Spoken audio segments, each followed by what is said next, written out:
we need some outside universal threat to make us recognize this common bound. I occasionally think how quickly our differences worldwide would vanish if we were facing an alien threat from outside this world.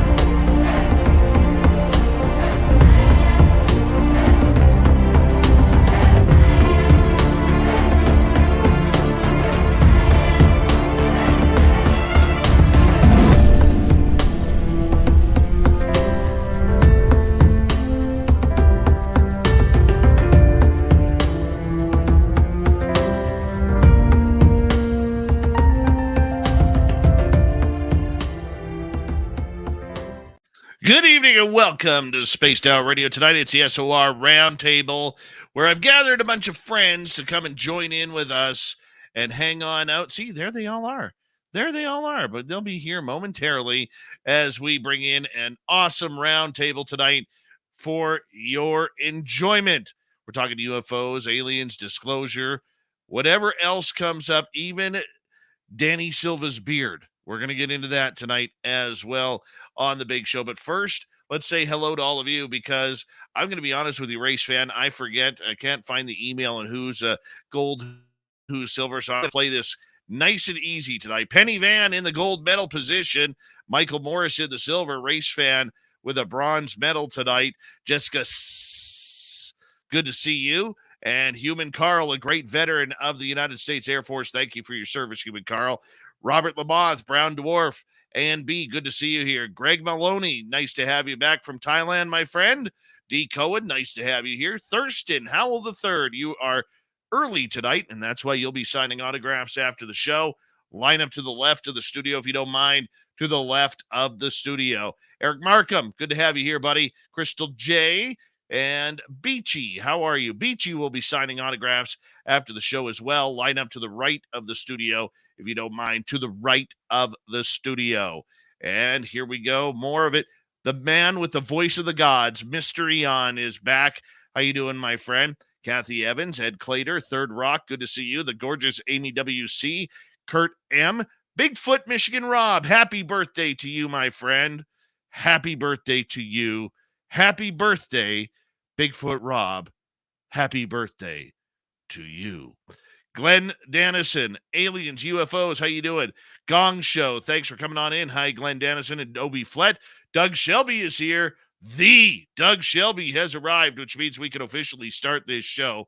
Let's continue on with the roll call. Steam Train Mark in Australia, thank you for letting me know I am alive tomorrow. I made it another day. Millennium, how you doing? Good to have you here. And who else do we have? Chris, the time clock. Teen, how are you? Glenn John McEnroe, the pride of Wimbledon. Deb from Sac. Susie B, Vinman, Joshua S. Nice to have you all here. Adam Lakatos, good to have you back. Hi, Pixie Lara. Thank you for coming on in. La la la la la la. Bright. Nice to have you here. Pam Harris, thank you for joining us. Hi, Lily Pond. Good to see you. And the Michael Leger has returned successfully. Maggie M10, good to have you here. Grandizer, thank you for joining us. Knight Rider and the Geek Mac Geek, how are you? And who else? We got Chill Farm from Brisbane. How are you, my man? And let's see here. Batman with 2 T's. Good to see you. Thank you for joining us on SOR Chat. Continuing on here. And who else do we see? Oh, let's just scroll on down a little bit. There's Dirty Fylth in there. He'll be drawing some cartoons tonight. And Jazzy Small, nice to have you back. Thank you for joining us. We're going to start the radio side.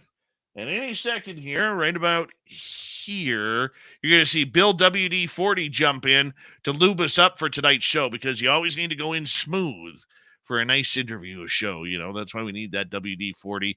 And so if you watch there, he'll pop on in momentarily. Mr. Gray Owl, good to have you back. Marty Burback, thanks for coming on in. And I am Pam. No, I am Pam. I am Pam. I'm Pam, damn it. All right. TMI, thank you for joining us. Stacy D, welcome to SOR Chat.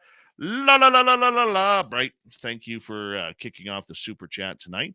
The super chat is a great way to support what we do on this show on a nightly basis. So thank you so much, Lala, for kicking things off. We love you around here. Yeah, we do. Dry Toast, the best name on YouTube right there. And who else do we have? I am Pam. And let's see. There's Science Bob. Cold Filtered on Twitter. How y'all doing? Yes, Dave is alien. My brother Eugene, thanks for coming on in. We are caught up for right now.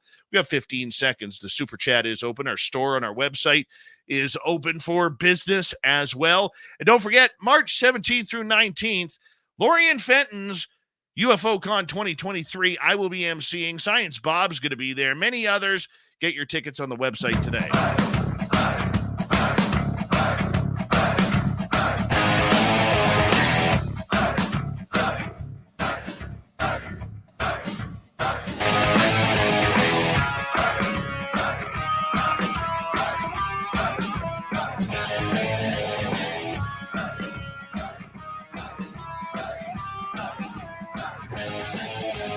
From the mountains of central British Columbia to you listening around the world, this, my friends, is Spaced Out Radio.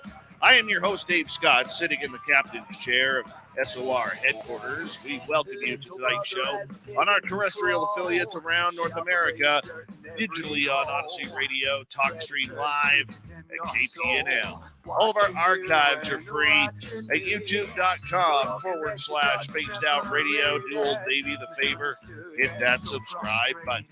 You can follow us on Twitter at Spaced Out Radio, Instagram at Spaced Out Radio Show, and on TikTok at Spaced Out Radio. Our website, spacedoutradio.com. We have a plethora of features for you. Rock out to Bumblefoot, read the news wire, check out our swag as well. Tonight's show is brought to you by CHIVE Charities. Help make the world 10% happier by visiting CHIVE Charities today. You can find them on our website. And as usual at this time of the month, we bring in the SOR Roundtable where we talk about the month that was. No, we don't mess around with anything else except the topics du jour that really got our minds going the past 30 days. And man, what a 30 days it has been. It has really been another month of UFOs. It really has. You know what? Whatever happened to the paranormal world being somewhat interesting, or at least something happening in the cryptid world? No, we're not getting any of it. I don't know why. It's just become blasé, shall we say. We got a great panel for you tonight from our UFO report. We have Tim Senor is with us. We have from After Hours, we have the Grantavius Maximus. From UFO Garage, little Benny Jenkins and his new cut hairstyle. The bearded wonder himself from the Silver Record, Danny Silva. Science Bob is here. And from UFOCon 2023, the lovely and talented and amazing Lorian Fenton. Now, I'm going to bring you guys all in here because it really has been a month of UFOs. We've seen a lot of positives. We've seen some negatives. And really, we've seen some giant question marks. Danny Silva, I'm going to start with you tonight on this one because you and I we were supposed to have a conversation last week. We couldn't get our timelines going. But I mean, there's a big story going around about this company out of nowhere called ENIGMA Labs, that has all of a sudden, out of nowhere, become $1 million company and looks to be taking over a lot behind the scenes of ufology, especially when it comes to the government. Danny, what's your thoughts on ENIGMA Labs? I know we talked about some things, Dave. I don't know if I can speak publicly because I'm not informed correctly. There is some people coming out, thinking that there's red flags going on because their funding mechanism isn't being disclosed. So I don't know. I'm in kind of wait and see mode right now. And I'm trying to get more information going on because I don't necessarily know what's going on over there. So sorry for the non-answer on that one. Oh, hey, not a problem. You can only answer as honestly as you can. And I'm going to hit you up with another uncomfortable question though, right off the bat. For so long, Danny, the one thing about the UFO community is they've always been a little suspicious of people coming in out of nowhere and kind of taking over, the work and the ideas of disclosure and everything. We've seen it with many people and many companies. I mean, over the last 20 some years. Do you think anybody trying to come in and really change the face of ufology is a healthy move? There was so much I felt like unwarranted criticism of Bob Bigelow and OSAP when he was doing so much good. I mean, he some mistakes as well. There were some mistakes there, obviously. I think in relation to MUFON and things like that. However, he really did a lot of good. So I want to be careful of the painting everything with the same picture. Now we always need to be wary of things and be asking questions and be demanding transparency. So that's always warranted. So I don't know. I'm in wait and see mode. I'm in wait and see mode with AARO specifically. Since Elizondo left the government, I don't know what's been going on as much with the task force, things like that. I'm questioning some of the things they're doing, and they haven't been super transparent. The UFO reports have been lackluster. They've been positive, movement. At the same time, they've been lackluster. So I'm somewhat critical of the government programs. We're happy they're there, and that's great. But since Elizondo left, I'm not just giving them, a blank check. Basically, I want to see what they're doing, and they need to be sharing with us. And that goes for everything, I think, moving forward from now on. And you know what? That's a big word right there, Ben Jenkins, as we bring you in from UFO Garage here. I mean, because the big thing that we're hearing a lot of right now is, where is the transparency? Where is it going? Why is the public not getting enough information about what's going on? I mean, you have your pulse on the things that are going on. Is there a lot of transparency in ufology anymore, especially with those who say they have the answers but aren't willing to share them? Yeah, that's a hot button one, man. It's like a lot of the community exists off of their sources, and the sources that we do have, they're a lot of the times associated with the government. And so the question always resides in my head: is this disinformation? Are they still employed by the government? If they had worked for the military at one point, like, it's so hard to know what is true and what is false, man. It's so tough. I think the question that has not been answered or addressed, I think it's been a huge distraction, is that there's millions of people out there that claim to have been physically and mentally harmed by abductions. That's not been talked about, man. In any of these reports, we're focusing on these things that we could prove via data. And I always side with the people and their stories. So I think that's what's not been talked about yet.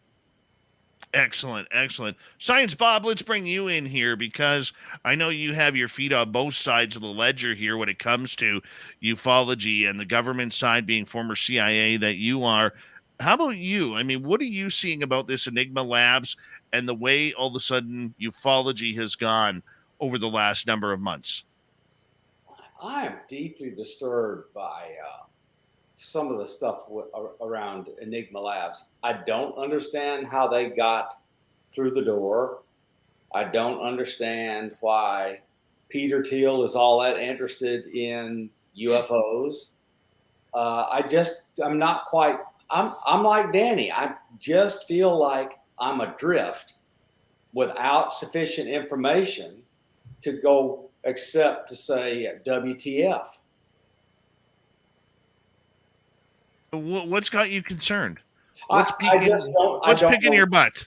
I don't know what Peter Thiel's motivations are. I don't know what Enigma's job is. I am told, and this is rumor, right? Told that MUFON's going to flow all of its data through Enigma.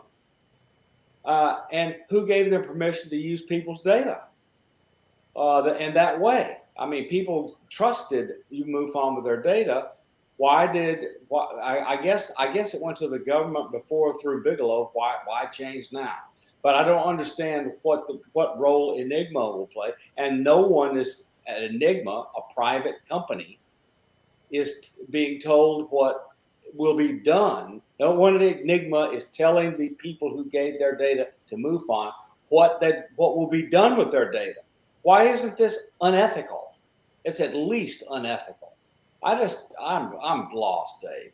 I'm just going to be honest with you. I am at a loss for words for once. All right, I want to bring in Lorian Fenton. She is the creator of UFO Con. I have spoken at this event 3 times. I will be MC on March 17th through 19th this year. You can get your tickets at UFOCon2023.com. And we want to see you all down there. Lorian, you are also a longtime member of MUFON here. Yeah, I'm currently a director of MUFON, a section director, and I hold meetings once a month. And I can concur with Bob on this, but there is one part to this that everybody's forgetting.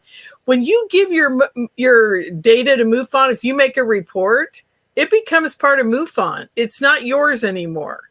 And what MUFON wants to do with it, I think it's fine that they're giving it to other people to examine because the cases are extraordinary. And when Bob Bigelow got a hold of them, I never had a problem with it because how else are Colm Kelleher, Hal Puthoff, Kit Green, Eric Davis, and those guys supposed to get information? I mean, at least with MUFON, you have it's contained.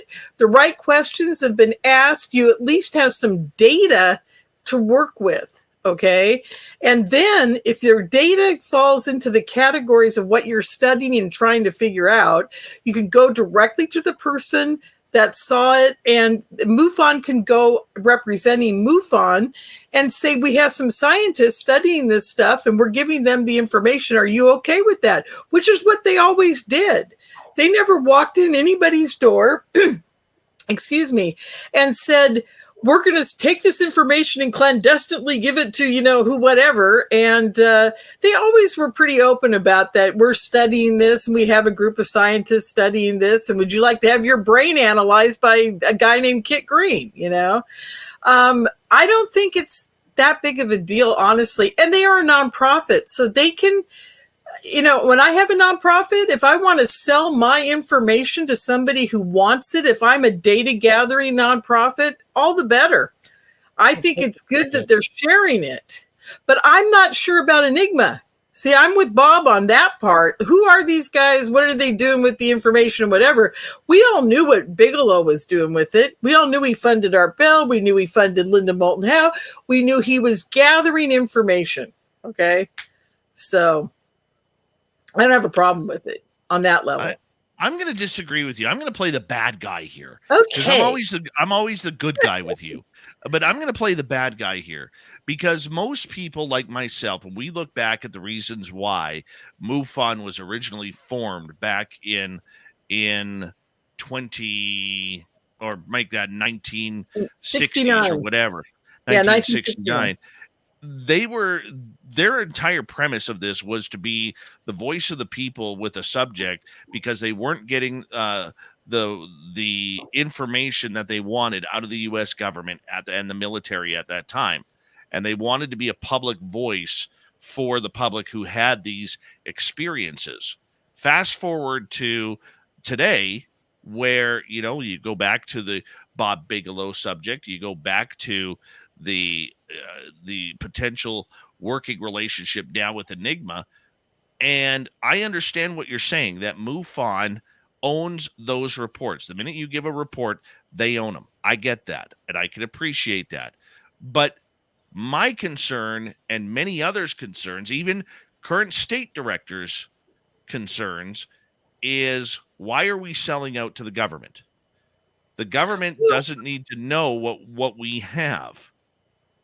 I agree with you on that part. See, I don't know who this Enigma group is. We don't have any bios on their website. We don't know who they are. We don't know who they're selling the information they're getting from MUFON to.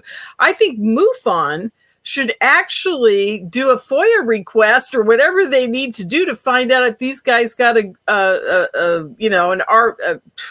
request for proposal and put in some kind of job description and got funding from the government already. I mean, we need to find out who they are and how. And Bob, how do we go about finding out who they are? So that's and what mechanism was used to fund them? Why this looks like an unsolicited bid was made and accepted, or the government reached out to a contractor and it didn't go through the normal processes. That's what I'm thinking. The Congress of the United States is authorized DNI to spend some money. So, but look, so part of my confusion is I can't figure out the vehicle that put Enigma in the parade from the money Congress has given to DNI to spend on UFOs. I mean, I don't understand. So those many questions, I looked. There is no solicitation on the regular federal website for a contract to work for AARO or DNI on UAP. There is no solicitation. So somewhere in the National Defense Authorization Act, there has to have been something said that allows the ODNI to wave a magic wand and suddenly give money to a company that was not put out for bid. Why is Enigma suddenly allowed a sole source contract? Why? I don't understand any of this. Sole source contracts, they're a pain in the butt to get. I mean, I worked for a long time to get a sole source contract, and I did because of the utterly unique thing we did. No one else in the business was doing it, and that's Hawkeye 360. Okay, so I'm just telling you, it is hard to get a sole source contract, and I can't find a solicitation. I can't understand the mechanism. I don't understand how it happened. It's all really weird to me. I want to bring in our UFO report guy, Tim Senor, here for a minute, because we have been studying this on the show the past week and a half. Tim, after everything you have heard over the last week and a half, you know, what is your overall opinion now of Enigma? Is it still an enigma, or is it a lot clearer? I think it's going to get more clear as we get more information. They still haven't publicly come out and talked about funding or personnel or anything like that. And their website, even though it is beautiful, it doesn't have a lot of information. And so we only have a few bits of information. For example, from General Aviation News, they came out with a brief description. And within that, they just say that it's an independent private technology company building an empirical and reliable network of UAP sightings to support aviators and researchers. So by the sounds of it, they're trying to make information available. However, I think it's pretty obvious that this is a time when data is out there, and it's very soon going to be up for sale for, it's in some level. And so whoever holds this data is going to basically be able to write their own paycheck. And so it looks like potentially we're seeing these companies scrambling to come out as perhaps that one-stop shop for AARO to look to when it comes to this topic and the collection of information that it has from the public, which I think is massively dangerous, because anytime it's data for sale, you're looking for potential polarization on the information, and it's not a safe place for a topic that like this, where the truth is already so mired in conspiracy. Rantavius Maximus from our After Hours show. Let's get you in here, as we got about 4.5 minutes to go before we take a break at the bottom of the hour. Your thoughts, Enigma. You know, when I sat there and first heard of Enigma, I still, just like everybody has their reservations when it comes to a platform like this. You know, I agree with Bob. How did they get into the parade, so to speak? And what is their agenda? I mean, you can sit there and say, yes, we want to try to streamline the ability to have everybody's story get out there analog and put a computer system, whether to use an AI or whatever the case may be, to get it out there with transparency. You know, that would be great, but you know, what's the ulterior motives? I'm just going to stand back and watch and wait and see what happens. And maybe later down the line, I'll have a little bit better answer for you at that point. Well, I think for me, when I look at this, we know Peter Thiel, who is one of the co-creators of PayPal, as well as one of the earliest investors into Facebook. He's worth about $5 to $8 billion. So he has the money to put into it. We also know from sources that he has put at least at minimum $5 million into starting Enigma by a lady named Alex Smith, which is a pseudonym or a cover-up name for Alice George. And her great grandfather was the former prime minister of the United Kingdom. And so there is a lot of ties there towards unidentified flying objects. And then when we add to the fact that Peter Thiel has a number of government contracts, and many speculate that he, through his donations, has really helped a lot of people get elected, that his interest in this subject has really, really moved the ball forward in getting any potential contract done. Now, how much influence does he have? I don't know. I think that's a big secret, much like a lot of what Bob Bigelow did was a big secret. You know, so I think, you know, the only thing we really do know is that Enigma, the only real employee that they have right now is Alejandro Rojas, okay, who is also the PR guy for the Scientific Coalition of UAP Studies. And when he started tweeting on the Enigma Twitter account the other day, a couple of us, including myself, questioned, because they said they were independent and non-government related, but in the next sentence they said that they were working with NASA and AARO. And a few of us brought up that contradiction and the irony of it. He started erasing tweets. I don't think that's a good social media start for a company that is going to be having this kind of potential effect on the UFO field. And, you know, Tim, I'll bring you in here quickly as we've got about 90 seconds. You and I have discussed this momentously over the last 2 weeks here. I don't see a reason for people in ufology right now, without hitting the panic button, to feel comfortable. Yeah, there are a lot of red flags. And I think the reason that we're seeing them is simply that they're coming out of nowhere and making some pretty grandiose claims as to what they're wanting to, you know, have as a representation in the field.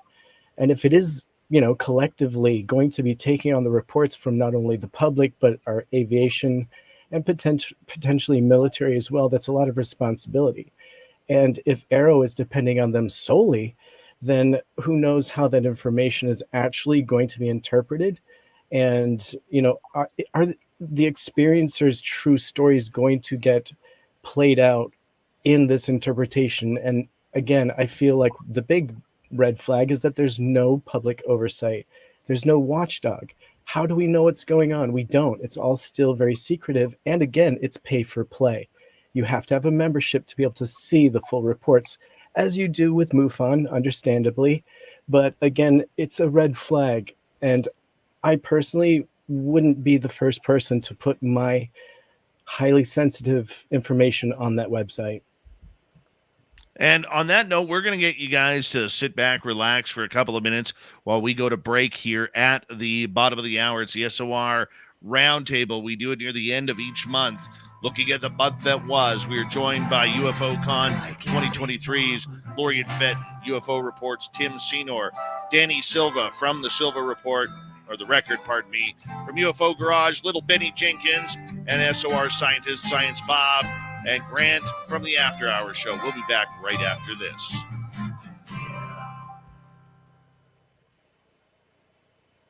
Woo! Sweet. Nice start, Hey, people. that was a half hour. That was fast. That was That was fast. I mean, look, this was serious. We talked seriously. We talked. Oh, yeah. Look, there's Well, some you know what? I there's can't crap figure going out on. We'll answer.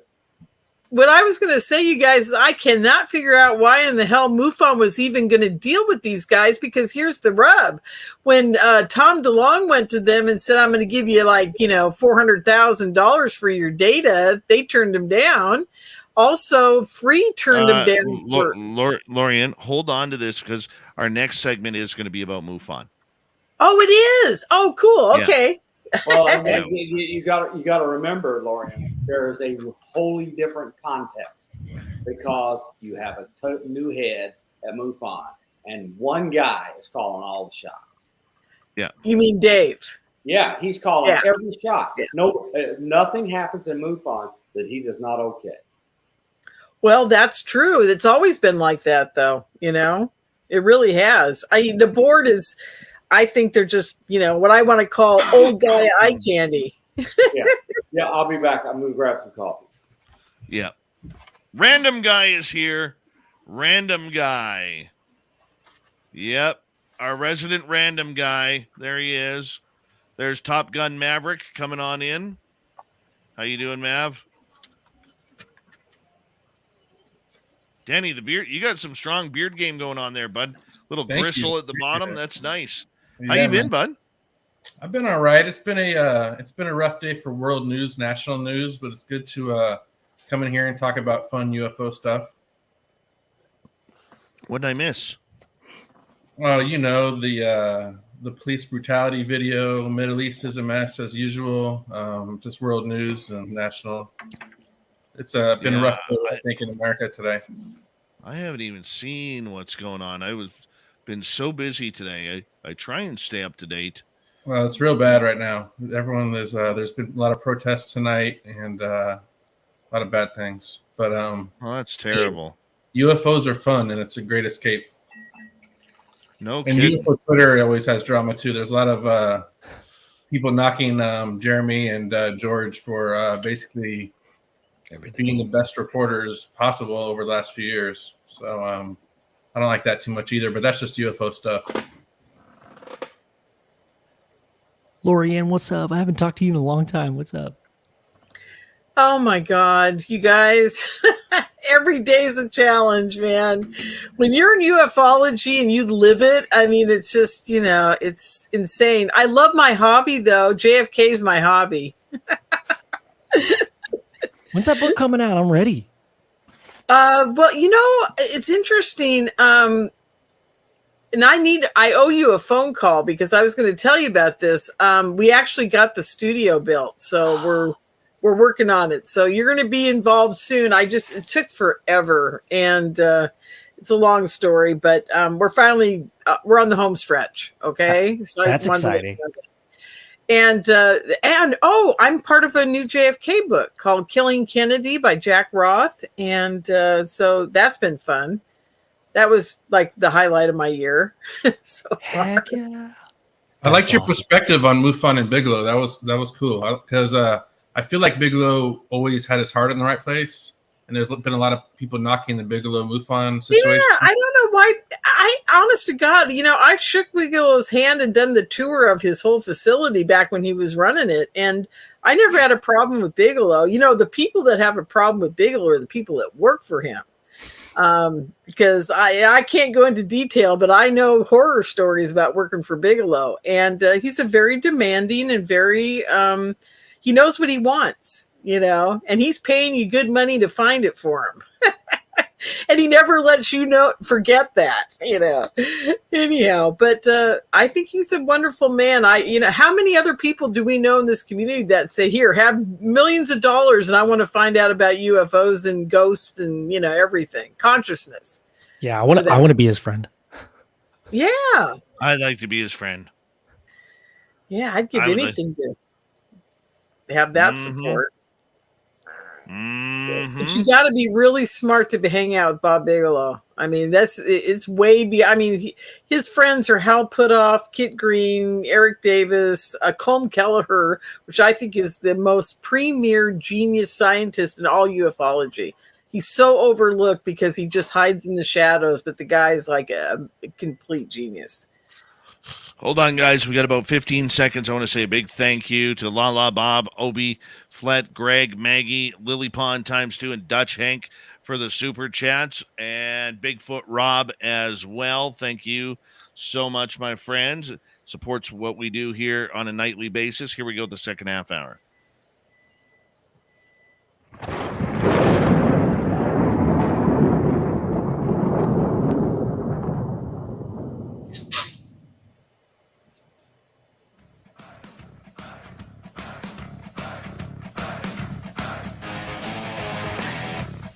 Second half hour of Spaced Out Radio is now underway.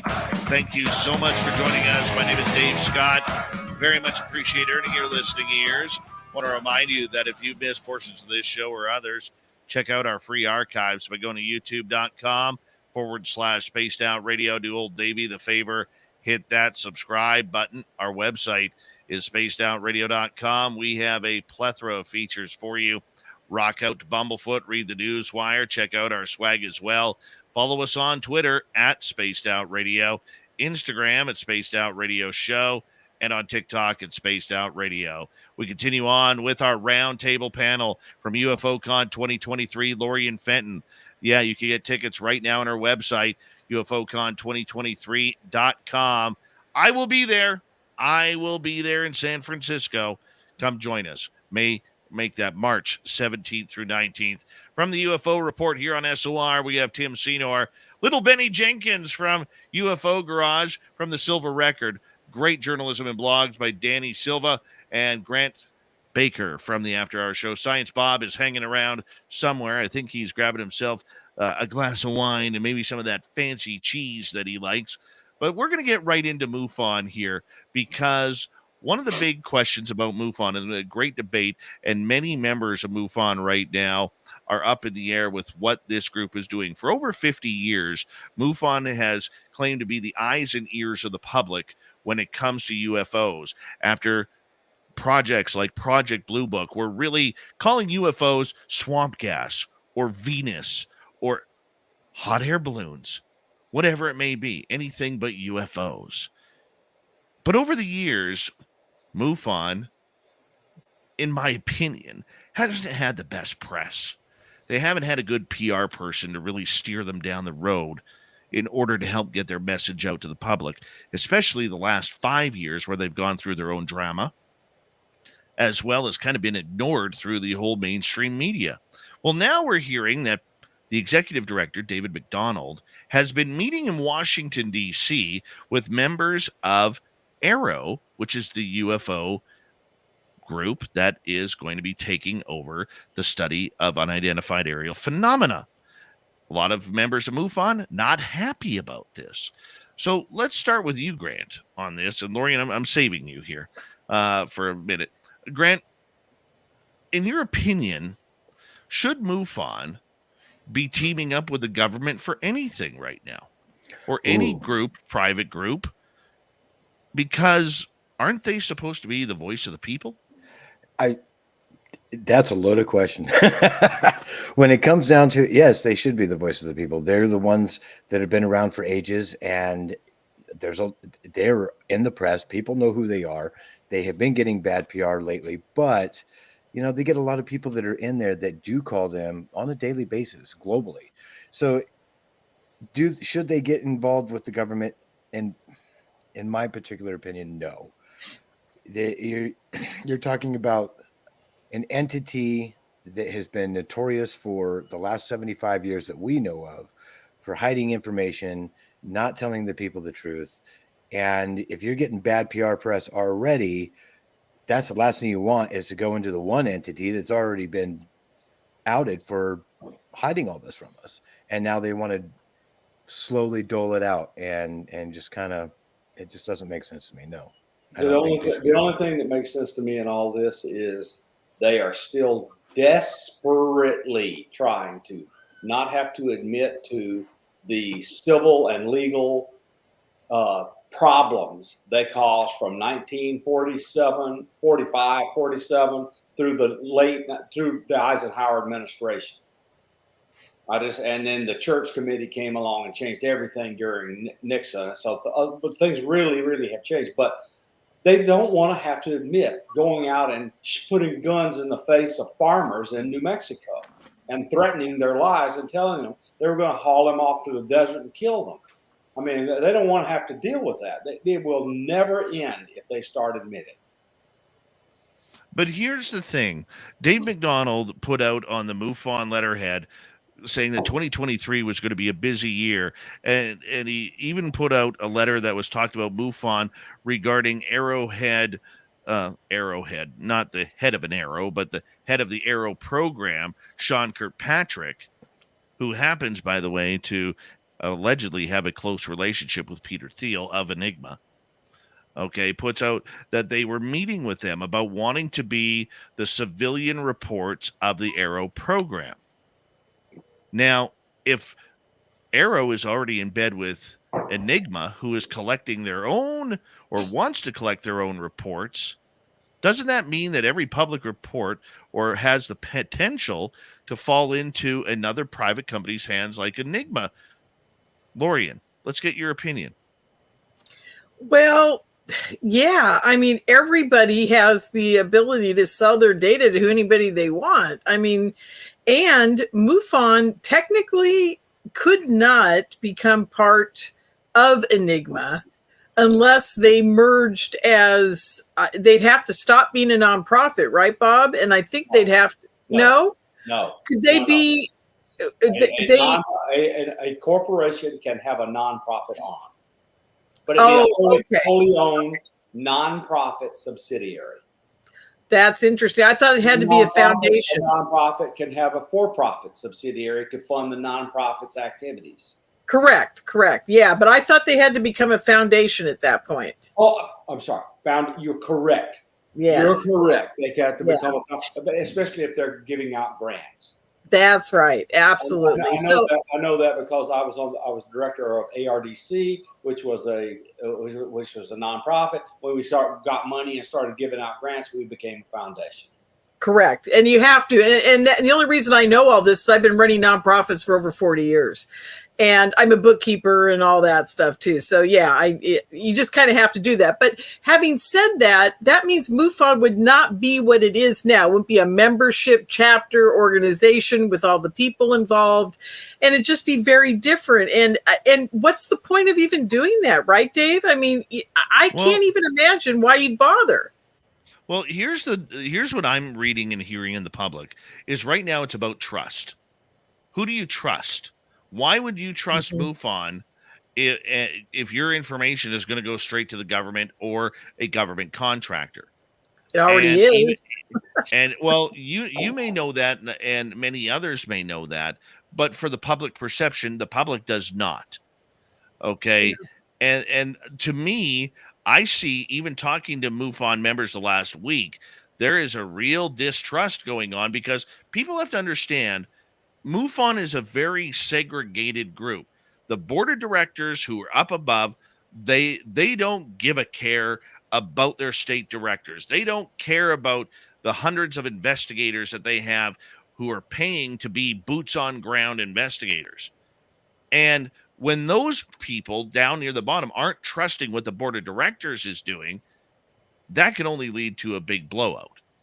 That's been a huge problem for a very long time. And, every chapter director like myself has to wrestle with this. Every state director wrestles with this. What it really comes down to is how much are you committed to sharing and working for MUFON to give them that information that we know at some point may end up with the government, may end up in a book, may end up in a movie, and it's your story, and it's the person that you're taking that investigation, their story, and you just kind of, you get to a point where you grapple with it. I mean, I've had so many director friends that have quit, come back, and quit and come back because they've been there forever. And And I think they're the best example of what an organization can do without, really being blatant about the fact that they're like Bob Bigelow. You know what I'm saying? I mean, Absolutely. it's very interesting. Their whole dynamic is very interesting to me. Okay, I want to get in. We only got Ben and Danny until the top of the hour, so I'm going to really focus on them right now. But Danny, if you were an eyewitness to a UFO encounter and you really knew nothing about the UFO field, would you feel comfortable in giving your information to MUFON now, knowing that they are trying to get into the government game instead of being the watchdog for people? I think there needs to be, if there isn't already, and I'm not informed about a lot of the procedures and things like that, but if there isn't already, there needs to be some sort of disclosure given at the beginning where their information can be shared, and maybe they already have that. But if they don't, that needs to be added. The glass half full situation, and I'm looking at this just from a total boiled down outside look on this. So there's two ways to look at these things. One, it's an invasion of privacy and all the red flags that have been discussed on the show already.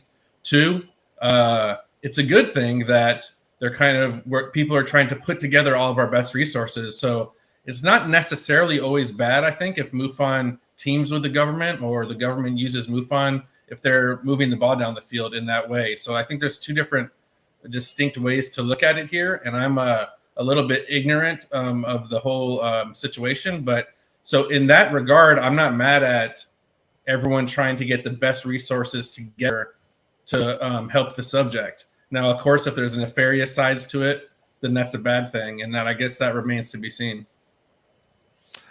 Ben, knowing that this is happening, as we've just talked about for the last few minutes, my question to you is it time, or let me rephrase that. Who is the public's UFO watchdog now? Because MUFON had the perfect situation to be ufology's watchdog over the last 5 years, literally since the To the Stars Academy came out and everything started exploding into this giant world news story. But if they're getting into the game with AARO and the government and potentially ENIGMA, who's watching out for the people? You're on mute, my friend. You muted your mic. Sorry. Ourselves. We're our own watchdogs, man. It's the wild, wild west. We have to practice discernment in every possible aspect. I mean, this topic has been a part of our culture for over 100 years that we know that we ever since photography and videography has been available to us. Like, I don't think we need some oversight.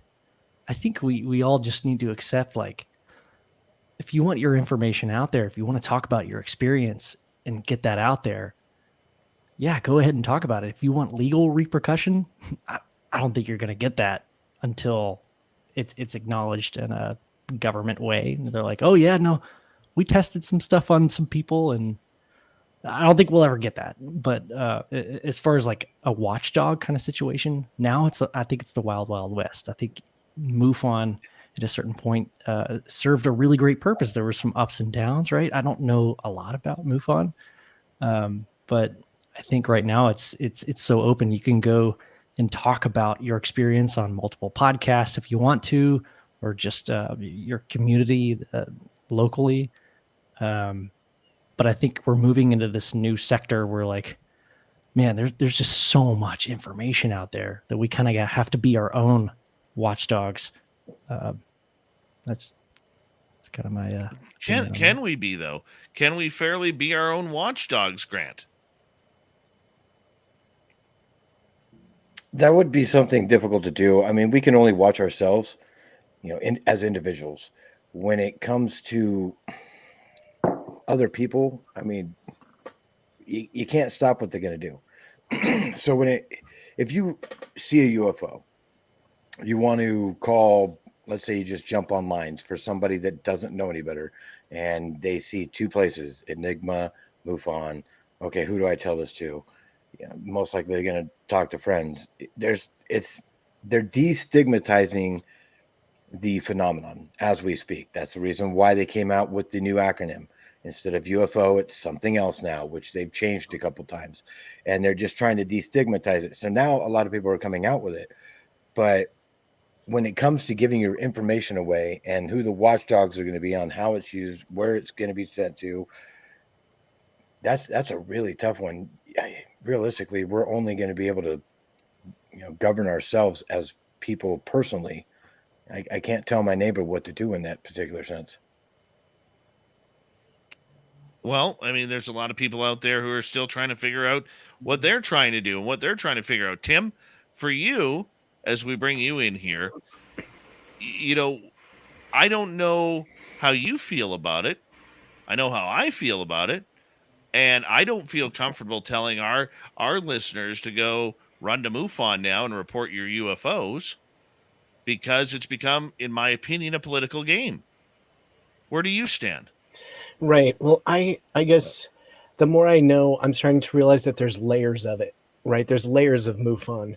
And when I had my sighting in 2019, ran to MUFON for support, and they delivered on my state director's level and on the investigators level. They were there to support. And so I feel that MUFON represents the witnesses well. And so I personally will always support them. And when I reported, I knew that my information was going to go out to the public, and I knew that my photographs were going to go out to the public. Did I care if MUFON benefited in any way? No, because you know what? They need to support themselves within. And I believe that if we were to have a public watchdog group, why not have it be MUFON and its trained and experienced investigators represent the witnesses?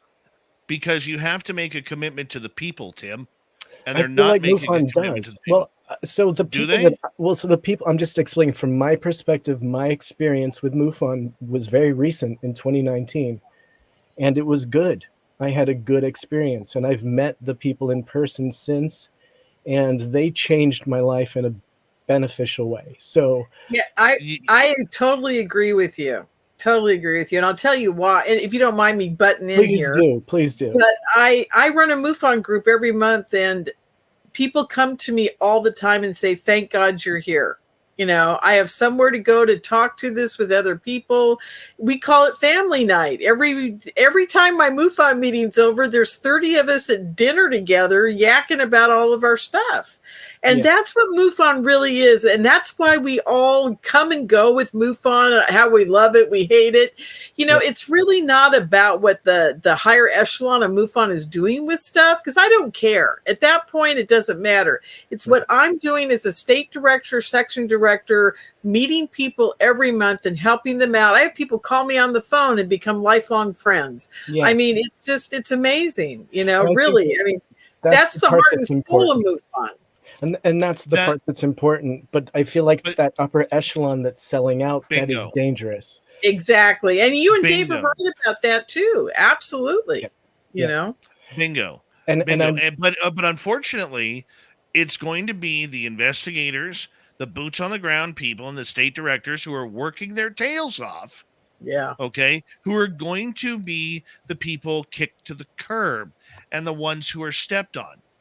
And realistically, it wouldn't surprise me right now, Danny Silva, if a bunch of state directors, because I'm hearing a lot of state directors are very concerned, upset, and confused about what's going on. But I'm starting to hear that some state directors were even talking about potentially, writing letters to the board saying, hey, if you guys are doing this with AARO, we may call for your resignation as board members. What do you think? Yes, sir. And I've been to a couple MUFON meetings locally out here in Dallas, actually. And I think that is where MUFON excels, is it's almost like a support group. I do, I guess, have a glass half empty perspective on some of this as well. When you report your sighting, a lot of experiencers expect something to be done with it. and the report that is. And unless there's like some really hard evidence or something like that, it kind of just goes out into ether and nothing happens, right? So it's really just the support group aspect that's the most important. I mean, you can say, I want to report my sighting. I mean, I've never really heard of anything coming from any of those, unless it was some huge sighting where materials were left or something. Other than that, you're just reporting it basically for no reason. But the local groups for MUFON, and honestly, you don't have to be associated with MUFON to do those local meetings. You can run those meetings on your own accord and meet with people, put it out on Facebook locally, and you can meet with people and get that moral support and those dinners. And those dinners are a lot of fun with MUFON people and getting to talk to people in person about UFOs instead of on the internet, and people with that are like-minded, and that's really great. But as far as reporting UFOs, quote unquote, unless there's something really that stands out to it, to me, there's really nothing that comes of it. And maybe some guys are crunching some data somewhere to try to get, some facts going with that kind of thing. But other than that, I don't know what reporting UFOs does, and that's my glass half empty. I gotta object to that last statement about it not going anywhere or doing any good. I think it does a lot of good, and I'll tell you why. Cheryl Costa would never have been able to develop her books without that data, and it's the beginning of what I call finding data points, because Bob Bigelow found data points, but we don't know about them. The great thing about MUFON is they're willing to share with Cheryl. They're willing to share with other people. They shared with Free to be able to find data points that work for those people and their agenda to get information out to us. And they are willing to share. So I think their data points, maybe they're obscure. Maybe I make my sighting report and no one hears about it ever, and who cares, right? But somebody is taking that data and using it to solve a problem within the understanding of UFOs. And I think that's super important to me. Or So I don't skewing think like it's a their waste. agendas, though, like Free. I'm sorry? Or they're skewing it to, like you said, for their agenda, though, like Free. Well, there is that. I mean, everybody has their own. See, the Free analysis of their data was very different than how MUFON does it. Obviously, they're coming from two different points of view. One's experiencers, one's UFOs. So I don't know. Maybe I used the wrong example. No, you're 100% right, though, and I get that the number crunching on that other side. I think oftentimes, though, the experiencer is looking for more than that. But no, I get it. You're right. It goes into for the crunching data, and that's cool. But it isn't like it gets followed up on with the experiencer necessarily. Or I agree with you on that. That's the part where I've had arguments with the board, literally, about the fact that, okay, so someone comes and gives you a report, and then 6 months later they see their story on your TV show. Remember back when they had their show, got a Hangar 1 or Hangar 3? Yeah, thank you. I can't remember what it was. But anyhow, people would be saying, oh, that was my story, and no one even told me they were doing it, that kind of thing. So that was kind of nuts. I couldn't believe they were doing that. They should have told those people, asked their permission, and, really gotten around it in a much better way than they did. So anyhow. I'm sure all of us get reports, just from being in the public eye. I know I do. And a lot of times I don't know what to do with them, unfortunately. And I do tell people to go to MUFON or other type support groups, because I think that is the most important thing. Now, I agree. I will say one thing, though. Lauren, when somebody's going to report to MUFON, do you suggest that they go to the direct website? Because I've actually had conversations personally with one of the boots on the ground MUFON people, and was like, literally, listen, I have this incident, I can give you times, places, dates, exactly what happened, the orbs, the craft, the actual meeting of an alien gray, and I got ghosted. So when people, that was my own personal experience, but when people have something like that happen to them, why they're not going to come back around and do it again. You know what I mean? Absolutely. Lauren, I'm going to get you to answer that after we get back from the break here. 1 hour down, 2 hours to go on the SOR Roundtable. We're going to say goodnight. Danny Silva, thank you so much. I'll stick around a little bit, Hi, Dave. Danny. All right. I'll All stick right, around Danny's a going to stick around. Little Benny Jenkins, Oh, good. are you going to stick around or do you got to run? I feel like I have a couple things more to say. I'm gonna stick around for a little bit. Ooh, we're going to keep Yay, this panel yeah. going It's a in hour party. number 2 here on Spaced Out Radio when we return. Stay tuned.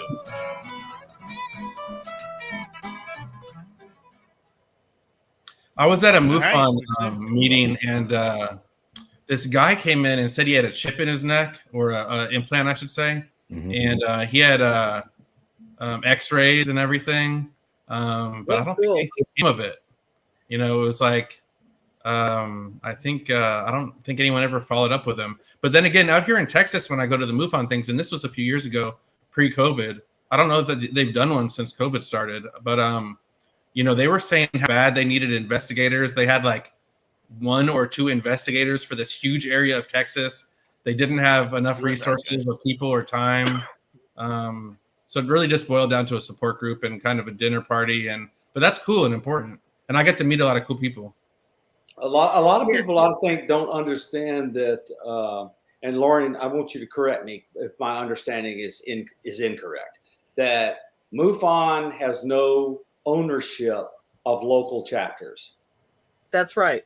Yeah. So they're not incorporated. They're not actually a corporate part of MUFON Central. What MUFON Central is a clearinghouse for data and sellers of books. I have a question. So if you submit your story, let me get this straight.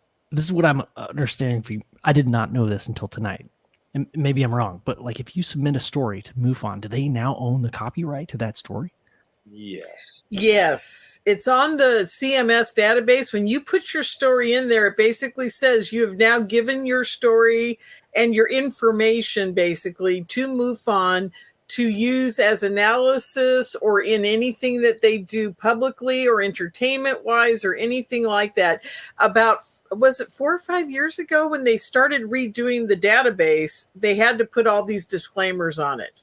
Okay. Because the lawyers were saying, look, you guys are making movies, Hangar 18 now. You can't just take this stuff and run with it unless you own it. And that's what happens. And you said MUFON started in 1969, right? Correct. When did the best UFO movies come out? Set in the early 70s. Yo. Yeah. Yeah, it's very interesting. I'm telling you, MUFON has been playing, the hidden, what I call the hidden hand game for a long time. I think they've been behind a lot of things. And look, I don't care either way. I really don't care. I'm just happy they're there. Because one of the things that's happened for me that I realized, I could have started my own UFO group. I know enough people in ufology up in Northern California that if I'd done Lorian's UFO group, it would have been fine. But I really thought about it before I started 12 years ago now. And I said, you know what? I better be affiliated with somebody because people trust MUFON in a weird way. Maybe they don't know what it is, what have you, but they know it's there. There's like an authority. There's like an authority aspect to it, right? Like when I spoke about like discernment within ourselves, what I meant not individually, but like small groups like this, like people that you actually interact with and talk to. It's not some faceless entity, right? Like discernment within ourselves. Like, Dave and I share a major gripe. All this UAP stuff, the Nimitz and all that came out, and where was MUFON's position? What did they try to do to own any part of it? They just kind of went, somebody else will deal with it. Yeah, I was not happy with all that. And I was behind the scenes, as you know, gathering the guys for the first time they ever went out on a stage and talked. Yeah. And I tried to get MUFON to get involved, and I couldn't get an answer. But I think Jan was still in charge then, wasn't he? If I remember correctly. Yes. Yeah. There were some issues. Jan never wanted to get involved with anything that was going to overshadow them as far as having to deal with a government entity. I think it's because it was a military operation it happened with that they kind of shied away from it. If it had been a public thing, like if we'd all been at a rock festival and the same thing would have happened, then I think MUFON would have been all over it. Lorian, I'm going to get you to turn your microphone down just a tad if you can. Oh, okay. I got to go find my settings. I heard a rumor after, Jan got ousted and that they were kind of looking for a new head person in charge. And there was a lot of rumors going around about who that was going to be. It never panned out. That was years ago now. But I think it may have been close to some big UFO celebrity heading up MUFON, but it never actually happened. I heard that too, Sorry, Danny. How's that level now, Dave? It sounds pretty much the same. I'm going to turn you down on my end here. Okay. I already Sorry did about it. that. Yeah, that's all right. I should have put my headphones on, but I didn't. We got about 1 minute left. 1 minute left. And Who is the head of MUFON now? Dave McDonald. He owns Hey, Dave, does that make any difference? Diggy Airlines. You're good, Lori. I'm good. Yeah. I want to say a big thank you tonight to Lala, Bob, Obi, Greg, Maggie, Lily Pond ×2, Dutch Hank, Rob, NorCal, and Catfish for the super chats. And a reminder to all of you, March 17th through 19th, we are going to be at UFOCon 2023. Get your tickets for San Francisco, UFOCon2023.com. Get your tickets there. It's a great event. This will be my 4th time there. Science Bob's going to be there, and we're going to all hang out and have a great time. And, of course, Vegas, May 19th through 21st. Check your ticker down below if you're watching on YouTube. We want to see you there. Here we go, everyone. You're listening to Spaced Out Radio with Dave Scott. Follow Dave on Twitter at Spaced Out Radio and on Facebook, Spaced Out Radio Show. Hour number 2 of Spaced Out Radio is now underway. Thank you so much for joining us.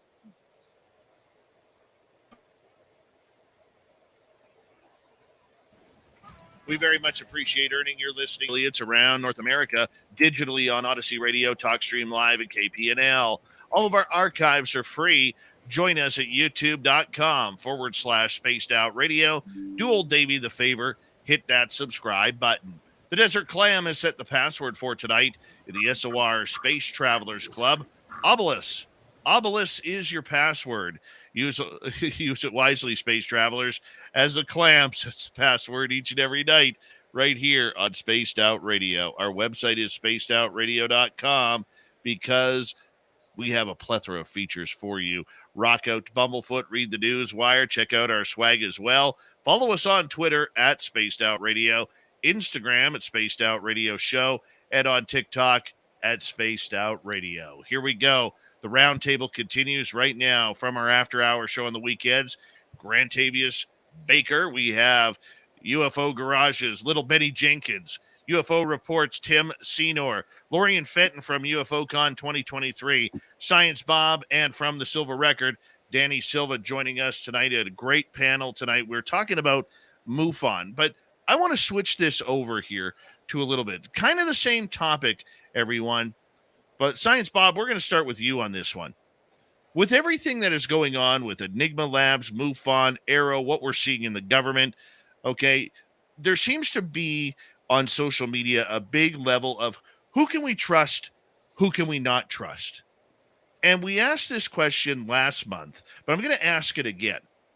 Is it time that maybe, just maybe, if somebody wants to make a real mark on ufology, both in the press and for the sake of the public, is it time for somebody to put their money where their mouth is and start a UFO watchdog group where we can break down what all of these different groups are doing for the sake of the public?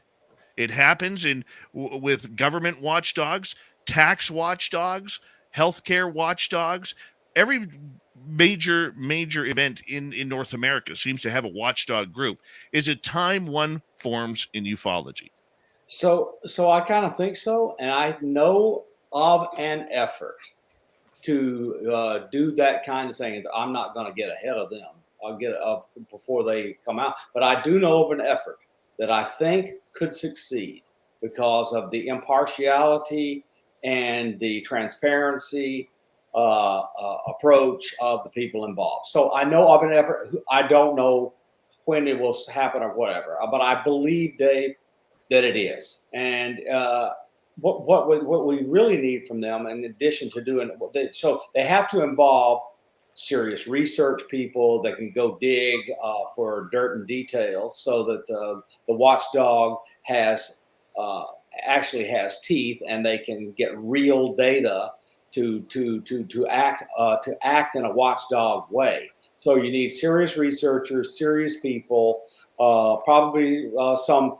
There are quite a few ex-MUFON people who were unhappy and left, and they're ready to see some stuff done. So there you go. I think there's efforts underway.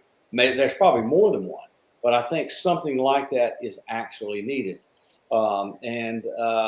There's watchdogs on the U.S. government. They're called inspector generals. But MUFON is not going to have appointed an internal inspector general to oversee its operations. So because it's not mandated to by any entity. So, but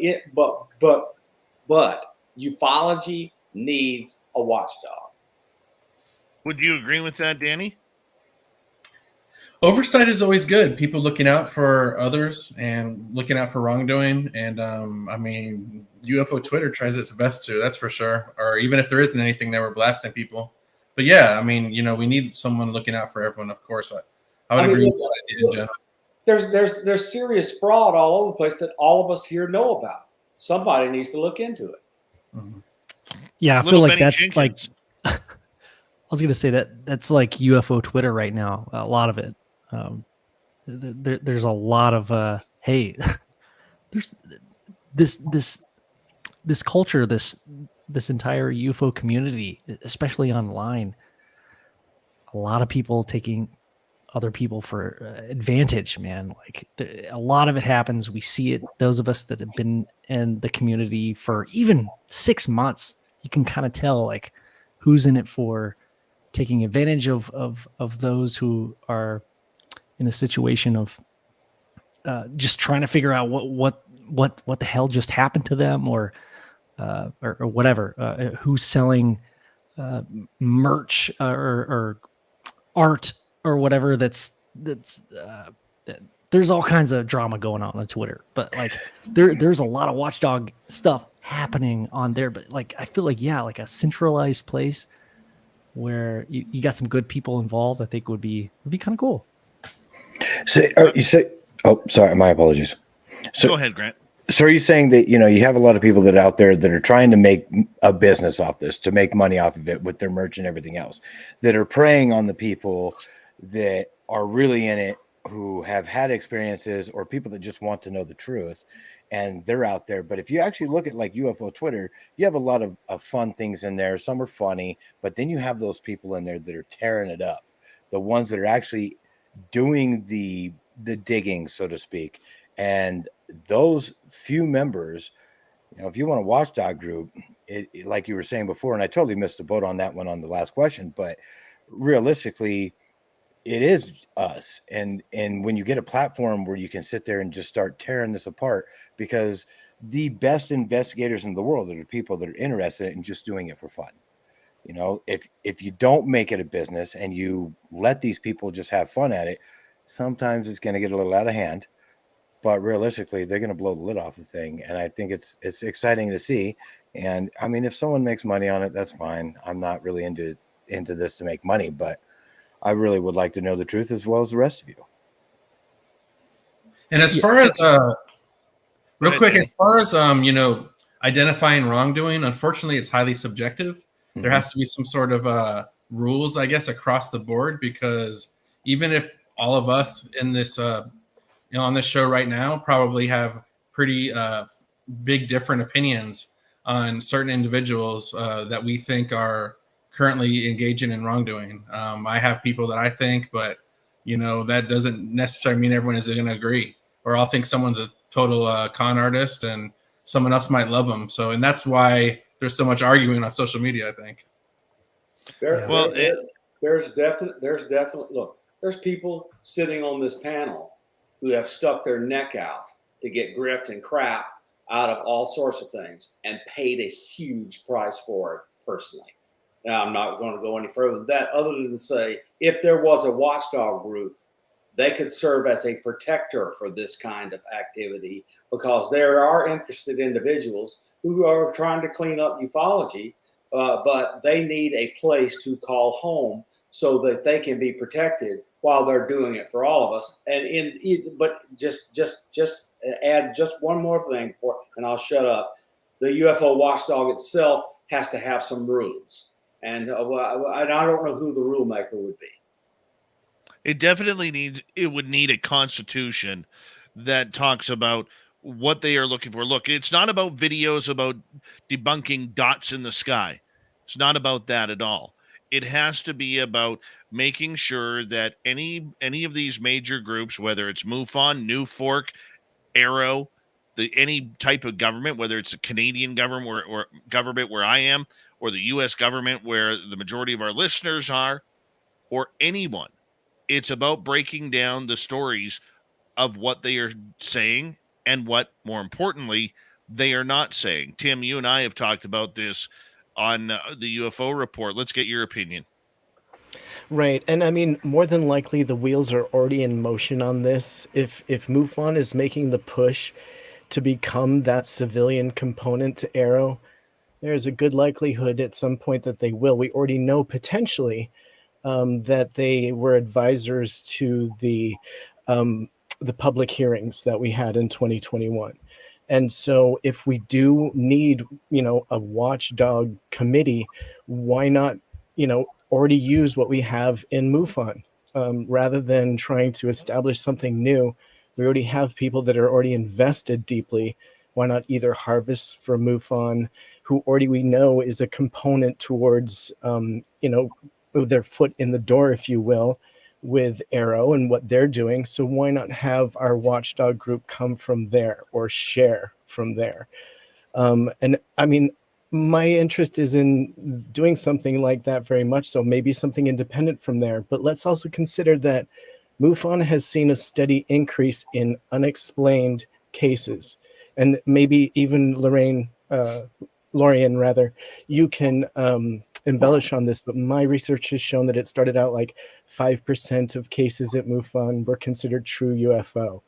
And now I'm understanding that that number is slightly increased to about 8%, but that's a massive number in actual cases. And I'm wondering, if they'd had decades and decades of about 5%, and now recently we're seeing this spike up to 8, maybe 10% of unexplained cases. Is that because there's more cases, or is it because they're trying to draw some interest to themselves as having these unexplained cases and potentially making themselves more of a feasible target when the government is looking to spend some money on data? Yeah. Well, to get to what you're discussing here, I think it's because we have better technology to actually like we get videos of things where, it isn't just hearsay talking. It isn't somebody just saying UFO landed in my backyard. We have a lot more data to work with because of technology. So that's why we're seeing the increase. I believe at the last MUFON symposium I was at, we had a big discussion about this, and they really believe it's the technology that's helped them. It's boosted everything. It's boosted all of our sightings. It's boosted the amount that we think are actually real. I mean, they're saying they're unexplained, which means there's a good probability it's probably real, but we don't have, like Bob said, we don't have the ability to get hard evidence in many, many, many cases. So that's the hard part for MUFON. If there was a crash saucer, we could run out there and grab some metamaterial. Boy, I'll tell you what, MUFON would be so happy. That'd be great. But I got to get back to the watchdog group, you guys. I'm really torn about that. Really torn, because I don't know how we're going to control what I call the sham artist in the flim flam. You can't control it. And trust me, these guys, they get knocked down and sent away, And then 3 years later, they're back because everybody forgets and forgives. I live in a state where I can actually say to somebody, you know, that guy ripped me off. And I'm just talking about money or whatever. And they'll say, oh, okay. And then I won't deal with them anymore. They're a thief. Okay. And then 3 years later, they're partners with the guy. And I'm like, what the hell? I told you the guy stole from me 3 years ago. What are you doing? You know, and they're like, oh, I forgot, you know. And people are just literally idiots when it comes to this kind of thing. And I'll give you a prime example. I'm with Robert Perala, a good friend of mine, and we see a really horrible incident happen. It's one of his friends. And I say, what are you doing hanging around with this guy? And he goes, Gad, you're right, you know. And then he stops hanging around with him for 6 months. 6 months was the attention span he had about this. And the guy approaches him about something, and then they're back together again. I'm like, okay, what happened here? I am one of the few people I know on the planet that when someone does me wrong, I'll give them another chance. I give them one more chance after that. And if that chance is blown, I never speak to them again. That's what the watchdog group has to be. It can't be like, well, you know, this guy, whatever. And then they accept them back into the community. I mean, it's like, okay, guys, you know, what do we do about that? You could have a watchdog group, but I think you're public is just going to be like they're clueless.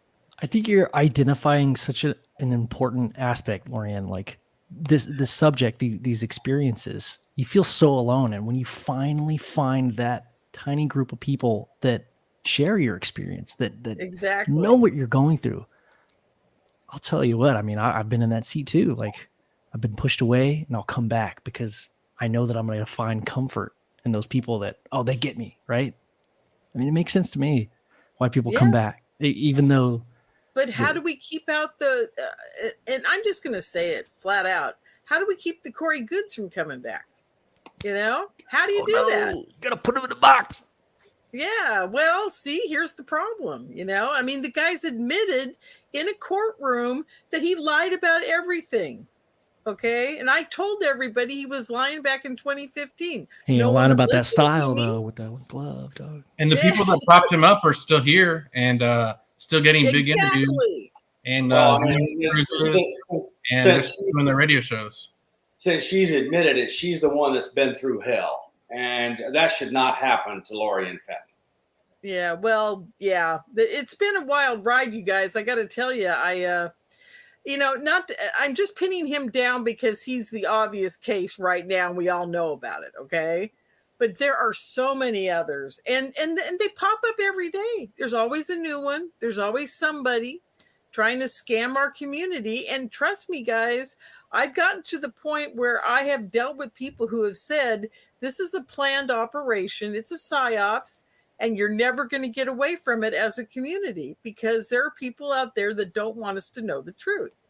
And by obfuscating all of us into this whole thing of, oh, everybody's my friend and they're not my friend and this and that, it distracts us from getting to the truth. And it's that simple for me. Chaos is noise. That's right.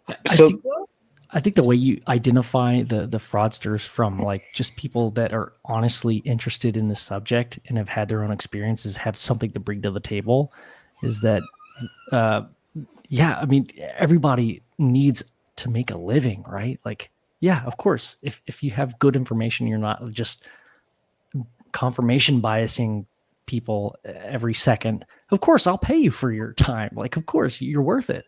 But if, like, I think we all know those people that are just saying yes to everything and just going along with those rainbows. Like, I think we know it deep down. Oh, well, here's one thing I can tell you guys. My ETs told me when I was 15 years old, Dave knows this story. I laugh about it all the time. They said, you better have a job the rest of your life because we're not taking care of you. Seriously. Yeah. And I was like, oh, well, God, is it going to be that bad? And they kind of were like, yeah, it's going to be that bad. I mean, if you're in ufology to make money, you are not a contactee. I can tell you that right now, because every contactee knows that this is a spiritual thing. It has nothing to do with money and greed and a livelihood. I agree with that. That's why it's important, I Billy think, to have a Carson said balance. 8 right? hours of his time was worth $100,000 on his live stream. Who said this? Billy Billy Carson. Oh, God. He's a total sham. Oh, man.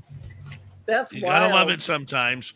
You gotta love it. Okay, so if a watchdog group is not the way to go, Lorian, Okay. how do we? Okay, we've seen policing for ourselves, and it's called UFO Twitter, which, you know, some days is entertaining, other days is Most days. It's gross. most days, you know. And frankly, my big issue with UFO Twitter is I don't like people doxing people. I think that's wrong. I don't like the insults that happen on there. I think it gets a little too personal. And when you're dealing with something that is on there forever, you know, even me, I don't need my children's names coming up. I don't need my address popping up. I don't need anything like that. And it does get ugly at points. Danny, you know as much as anybody, but for Lorian, I want to start with you on this, and then Danny, get your opinion in regards to it. I mean, how do we police ourselves if we're not really doing a quality job of it already? Well, you know, like I said, what we've got to do is we've got to start paying attention to who's coming into the community, and we need to vet them. You know, I have this ongoing battle with my good friend Carrie Cassidy. Carrie is like, she's like a loose cannon. She'll bring anybody on there and she'll believe what they gotta say. And I love her dearly, and you know, good for her to do what she's doing. But I know that a bunch of those people are just scammers. Okay. And you know, she'll still keep promoting them. And so what's with all these people? And it's not just her. I mean, we got a bunch of people in ufology that do this all the time on all their radio shows. And let's not forget the producers of the conferences. I mean, they are literally putting people on stage that they know are lying. What about Gaia TV with the whole thing, knowing that Corey was lying the whole time and still letting him have a show? I mean, how do we even stop this? You can't stop business from progressing, but what you can do is at a very basic level is make sure that everybody you know in ufology just absolutely stops supporting the shammers. Just like, don't buy their books, don't watch them speak. If a producer puts them on the stage at a conference, refuse to go to the conference and let the producer know why. Say, you know, call them up and say, I'm not coming to your conference because you've got 3 guys on your schedule out of your 30 people that are, you know, rapists, thieves, and what have you. And I'm not joking when I say that. You need to confront them and say, yo, are you making is this all about making money, or is this about telling the truth? And that's why my conference is so different. I didn't want to go into my conference tonight, but I'm telling you, I do not put, and I've been shammed. Okay. And I apologize to everybody I know if I find out that I put somebody on my stage that is a lying whatever, okay?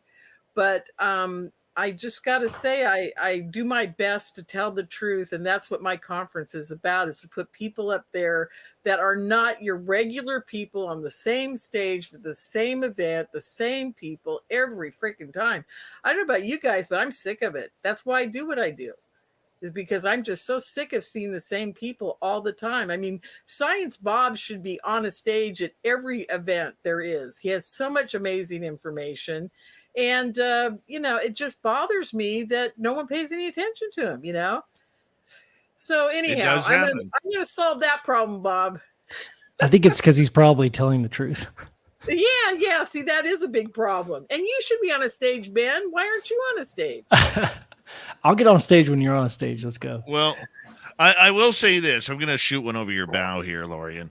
When Carrie Cassidy was putting out that there were 250,000 Chinese troops lined up on the Canadian border ready to invade the United States, but nobody saw it on radar and nobody saw the ships come in, Yeah, that's a Yeah, I mean, That's a I great love, report. I swear to God, I have That's a so much great report. respect. Yeah. I get the final word there. Lorian Fenton, Tim Cedar, Bill, the rest of the crew, Danny Silva, My name's Benny Dave Scott. Jenkins, Science Bob, and Grant. We'll be back in the next half hour on Spaced Out Radio's Roundtable. Stay tuned. All hail the mighty Bumblefoot. Yes. I love yeah. him. I love his music. Oh my goodness, he can play a guitar. Wow. Yeah, it's amazing. Well, you guys are making me laugh tonight. You're making me, do my old ranting thing. I wasn't going to do it. I swear to God, I was going to sit here and keep my mouth shut. But Oh, bullshit. You can't Oh, do bull. that. That's terrible. That's Well, terrible. Don't ever think you can. how are we ever going to be watchdogs, you guys? I can't even imagine the thought It's of it. totally subjective. It really is. And even all of us on the show, we're not going to agree on who the shams are. Who's going to set the rules? I mean, there is no, Yeah. there's no legislature to set the rules. Well, we gotta. Why don't we put it? We should It's all do it. opinions. We should put together the first time in for ever an online vote. Let's do a voting system where everybody on UFO Twitter is just gonna troll the shit Twitter's crap out of it. I mean, I put out stuff on Twitter just so that people who are sitting there silently looking can get information. Because the people, I don't do it for the UFO Twitter. I do it for those who are don't want to be known to be on UFO Twitter, and they cease. And you cannot believe some of the private messages I get. I mean, I'm sure you can, but never mind. Yeah. There are a lot of people out there that keep their mouth shut, and they just want to know stuff. Oh yeah, lots of backseat. There's a lot of people that are high up, dude. I mean, way high up. Yeah, dude. Yeah. And Like Danny Silva beard high up. yes. And I mean, I don't even not that my friends are shams, but I don't even agree with a lot of my friends on every single issue. It's just there's so much opinion involved in this. Yeah, and also Twitter's its own silo, man. Like, not everybody's is. Those conversations just happen on Twitter. Like, I mean, if you go anywhere else, if you go to Lorian's conference, it's all it's all fun. Like, if you go to really any conference, that's the nature of social media. I think not just for UFOs though.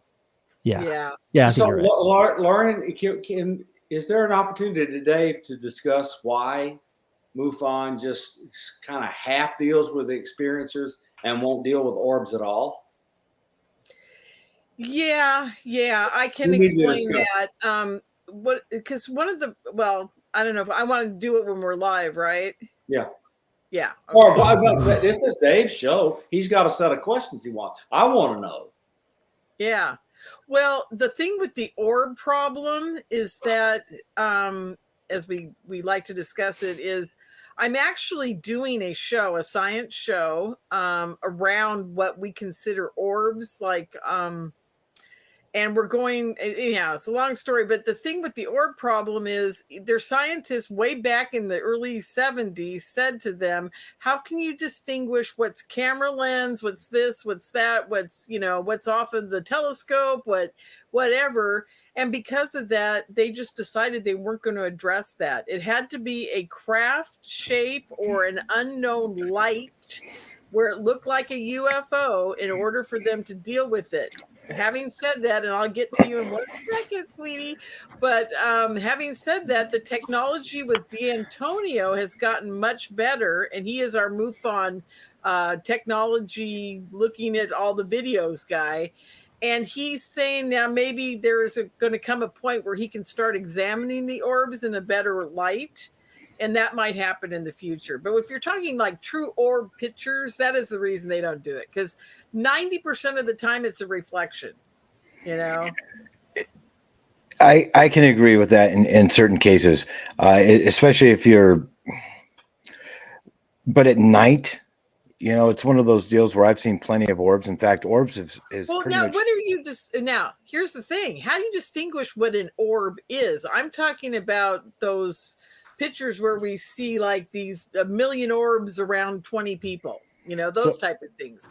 Is that what you're talking about, Bob? Or are you talking about an actual ship? I'm talking about single things showing irrefutable, violating physics behavior. Oh, you're talking about like a plasma ship that's got the plasma. Whatever. Yeah, I call red orbs.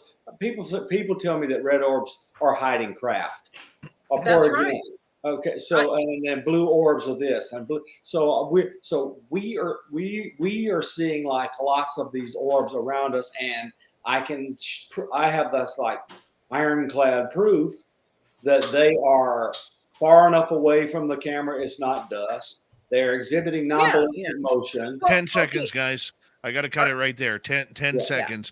Thank you to Lala, Bob, Obi, Greg, Maggie, Lily Pond ×2, Dutch Hank, Rob, NorCal, Catfish, Kira, Greg, that's Scowling Greg O'Brien, Laura, and Ed.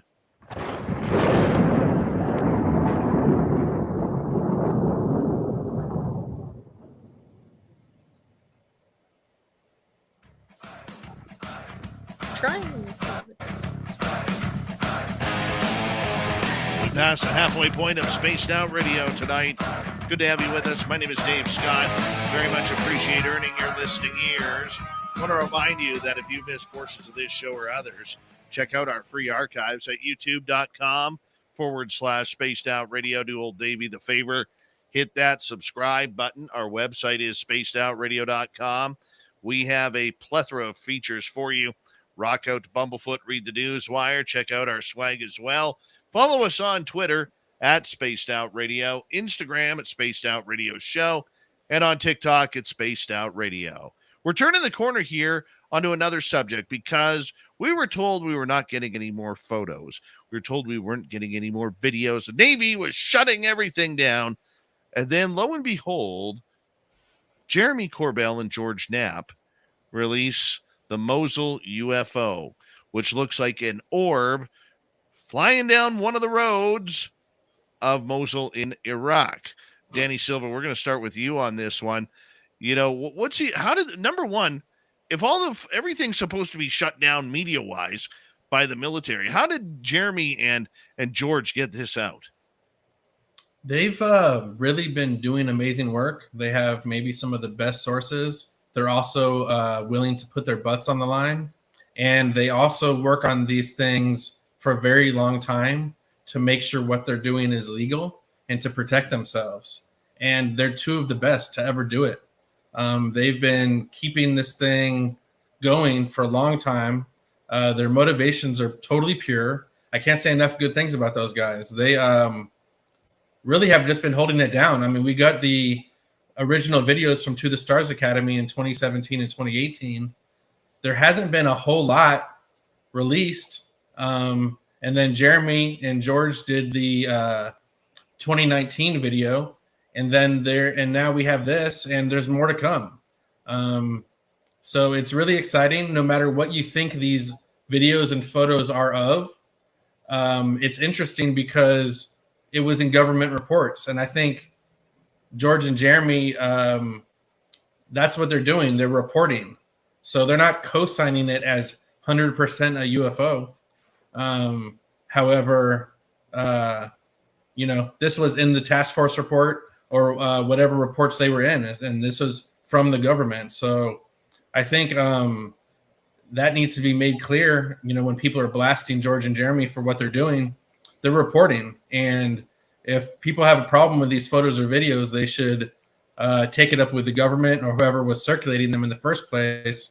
George and Jeremy are just reporting, and they're basically the best reporters ever now.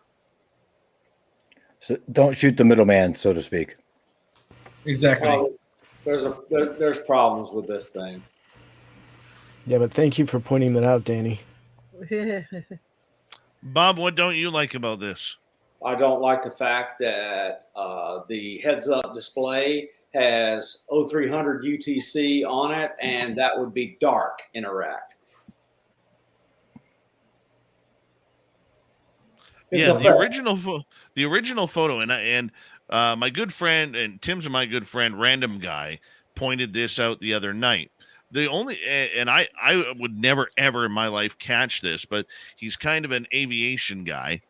And random guy was saying, up in the time code, it's not showing this, but up in the upper left of the photo of the Mosul UFO photo, it shows a timestamp at UTC, which is Greenwich Village Standard Time, or whatever Greenwich Universal Mainland Coordinated Time. Yeah, and at the Greenwich timeline, that is 0. If you go to Iraq, it's +3. It's UTC +3. So either the head-up display of this aircraft was wrong on telling the time, or maybe it's not a real photo. Maybe it's a real photo of a UFO, but not a real photo from Mosul, Iraq. That is a concern. Yep. Tim, you talked to random guy about that. I did. I mean, I don't like getting caught up in the weeds too much on stuff like that, because there's so many moving parts on something like this. Me personally, when a drop like this comes, the source is massively important. But the fact is that this is going to hit the massive mass media running, right? It's going to pump this topic up at a time when we need it to be pumped up. This is a significant photo from a spy plane, and I think that the details are still, significant, that this was obtained, from a very great source, according to George Knapp and Jeremy Corbell. I think that they've been here long enough to be trustworthy enough to have that, and so this is coming from a conflict zone again, which I think is another very big piece of information. So I don't like getting caught up too much in the noise of the details of. In fact, the image itself is almost irrelevant. Just the fact that there is something like this coming at a time like this, it's going to make massive headline news. I feel like it's moving our topic forward. Our public just has more information to weed over. And every time the New York Post reports on this topic in a positive light and has this on the front page, hopefully, I think it's moving the topic in a positive way forward, and it's reaching a wider audience and getting more people interested. I agree. Did I just hear you say that facts don't matter? Well, I mean, it only in this case, because we're never going to know, right? We're not going to get until they drop more information. We only have this one still. I can't draw enough information from this to tell you if it's real or not. No matter what, there's too much conflicting information within this. And so I just see this as a piece of information as it is. And I don't really dig in too deep. Now, yes, we have friends that bring up significant questions, and they are valid. But that is another striation of this that I figure will get covered by the UFO community. Yes, it's important, but the big picture of this is that it's huge. We're making progress. We were told that we weren't going to get anything else from the Navy. I was kind of like, oh man, that's going to really set us back. But then we have this. So I am totally encouraged by this.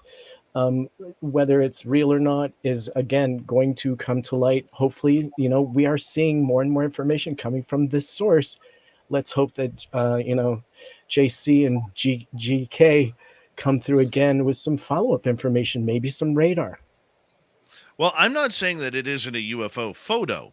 All I'm saying is head-up displays are usually in working order when an aircraft goes up. Especially spy plane. On-screen Especially display. a spy plane. Realistically, though, unless there's a latitude and longitude that correlates with exactly where this photo was taken, we're never going to know. Well, then it's even worse if they claim it's Mosul and it's not. I thought that this photo has already been matched to the location. I think someone pulled it on Reddit where they showed they were able to find the buildings on Google Maps or whatever. That's correct, Danny. I saw that as well. I kind of want to chime in and just say that the telemetry and the numbers on these photos are exactly why the military hasn't wanted to release this stuff in the first place. Because anybody on Reddit can pinpoint where our spy planes are in the world, and maybe we just don't want our adversaries to know that. Well, but not only that, if people on Reddit just looking at a photo can do that. Imagine what the spacecraft from the National Reconnaissance Office that are telescopes the size of Hubble or bigger can do. And so it reveals our capabilities to our adversaries. Exactly. But the airplane was not a spy plane that took this. It was like it's not like a U-2 or whatever replaced the SR-71. It wasn't that. It was a propeller plane, I believe, from the United States Marine Corps that took this, a twin-engine propeller plane, which would, considering the timeline by UTC, would not have enough gas to go from Great Britain, where some of these are based, down to Iraq. This was probably taken off of a camera attached to the plane, right? It's not somebody with like a handheld thing. Like this is a part of the craft, right? Well, we haven't seen the video, so we don't know if it's shaky or not. Oh, I mean, just the telemetry, the data that's on the picture itself.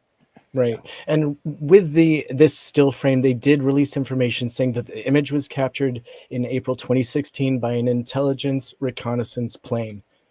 Okay. So it was like an onboard camera, maybe fixed at the bottom, and that the data, it's like an overlay. And is it a video or not, or photography? Do we know? 4-second video, and this is a still frame from that 4 seconds. And so the briefing video describes it as a short clip, and so that is all that they have, is just a 4-second total. And publicly, we will only at this point be getting this still. So this is all we have at this point. I would love to see the shadow of the craft on the ground. Not only that, I think it's real. But I think it's real. I do too, and the only reason why I say that is because if you look at the graininess of the photo and the actual object itself, it matches impeccably. And the fact that when people actually try to manipulate photos with whatever, there's people that are really good at it, but in this particular sense, this is real grainy. It's hard to do graininess, but realistically, look at the time frame. Back in 2016, you were saying we had spy planes that could tell the time on your watch from 70,000 feet. I am exaggerating in that, but much clearer pictures than this. So this was not a spy plane. That's very obvious. Well, that's the airplane. I've just posted the airplane on screen here, which is a United States Marine Corps what's it called here? It's a King Air C-12. It's called a C-12 Huron. It's a little airplane that could. So, and I can say that the 4-second video, whoever releases that could be in a lot of trouble. Yeah. So George and Jeremy, they're doing everything they can possibly, and they're getting tons of pushback behind the scenes that no one knows about, as well as a lot of people, the main guys that we all look up to. They get tons of pushback. They never talk about it, and they're releasing everything that they possibly can, without going to prison. Yeah, that's such a great point. If they even have, they get a lot of people in trouble. I want to support that statement from personal experience. I retired in May of 2020, and 8 or 9 times between 2020 and 2022, entities tried to pick up my clearance for me to work on problems, and they were blocked at every turn. And so pushback can go in many different ways. And what they were doing is saying, Bob, STFU. And I'm not saying George and Jeremy have the video. I don't know that. I haven't been told that at all. But I have heard that, a lot of this stuff. I'll hear a lot of these things. What was it? The alleged video of the triangle coming out of the water from years ago. I heard that would have been a big deal. Whoever released that, they were going to have the book thrown at them. So there's a lot of these things I hear about, and it's like if someone does end up releasing it, they're going to be in a ton of trouble. Yeah, I mean, dude, like since Project Blue Book, it's been this whole thing within the middle, especially in the Air Force. Like if you release some information, some like highly guarded military data, such as a photo. There's so much you could build from a photo. Like, that's treason. Makes sense to me, like why it's so difficult. So I'm gonna defend Danny here because I do believe this is a real photo. Okay, Yeah. and I am a very, very large fan, and I'm not just saying because I'm fat. Okay, but I am a very large fan of George Knapp's, and I have a lot of respect. And George does not release things that are not already Vetted. been given the thumbs up. Okay. Now, a lot of people will say, well, what about Lazar? Well, he released a report on Lazar that he still states to this day, if Bob Lazar is telling the truth. Everybody always seems to forget that, Danny. You know, about George Knapp, is he always says, if Bob Lazar's story is true. Yeah, I and forget that word, if. Yeah, and I've talked to a lot of people, not to try to toot my own horn, and I've only been doing this seriously for about 5 years now. I've talked to a lot of people in the 5 years, especially when I was writing more frequently. And I've talked to a lot of good people, a lot of people I respect, a lot of people that are amazing. And everyone gets things wrong. It doesn't mean they're lying. They inadvertently get things wrong. George Knapp is the number one person in my personal experience that has the best track record. I think I can think of him being wrong one time, and then he corrected it on the record. And no one else I've ever met and spoken to has a track record in my personal experience like George Knapp does. So I trust him with the utmost, respect. And not saying he can never be wrong, but like I was saying earlier, they're reporting that this was in a task force report or whatever it was. They're not saying for sure this is UFO. They're showing you and we want to see what the government is looking at, right? And then some people are getting mad about this, like it shouldn't have been released, and they're getting to see what the government is interested in. Come on. Well, No, go ahead, Lorian. Well, my take on this is that they have the clear picture, and we're not getting it. Okay, and I don't know if Jeremy and George have it, or if the government has it and they just found out about it and got it. Trust me, that picture is blurred for a reason. And those numbers were changed for a reason. The government doesn't release anything to us to look at unless they've altered it to their satisfaction that we cannot reduplicate it or figure out what they're up to at that point. Now, someday, I hope, through this whole task force that's happening through the Senate and the House, is that we will start seeing the real documentation and the real videos from the military. I'm not holding my breath, but I'm hoping that someday we can. And here's the other thing that everybody forgets. Richard Doty, a long time ago, sat me down and said, look, I didn't know what the other three guys were doing in my cubicle. And I absolutely believe this man. Because nobody knows, and Bob knows this really well. When you're in the DIA, the CIA, the Department of Energy, any place that you're working and you're working on a project, you have no idea what the next guy's doing next to you. He could be working on the same problem or a completely different one. And no one gets to talk to each other about it. So all they get to do, and this is from a friend that was in on these movies, he said, when you get into the UFO arena, and way back in the day anyhow, they took a bunch of people, they sat you in a room, they played a movie, and they said, this is what we do now. These are dead aliens or this, they didn't even talk about it. They just played the movie. And then you knew what your agenda was. It was that simple. And no one got to talk to each other. No one got to share information. But that's how they introduced you to the alien subject. So it's so much less complicated than we think, but also very complex because no one knows what the next hand is doing next to them. So I think that's blurred out for a reason. I think it's probably real, but we won't know until we see the actual not blurred out picture. That's our problem right now. They're keeping us in the dark about that, and that's fine. I don't know that that's the case for this one. Now, I wrote an article that there is clear video, of course. There's better cameras. Yeah, things like that, but where is it? Well, we don't know that. I'm sure a lot of it they're just not releasing. But for this one specifically, it's a 4-second video. I don't know that there is a a clearer video. Oh, well, okay. So we don't know if that what kind of camera that plane was actually using is the deal.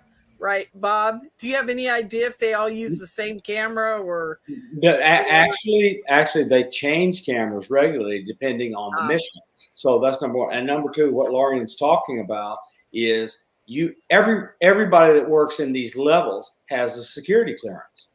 Everybody, but no one necessarily has to have the need to know that you do. Where need to know means you're given the information only if your job description says you need it. And so the guy next to you, a gal over here, they may not have any need to know what you know. And so you're not even allowed to whisper to them.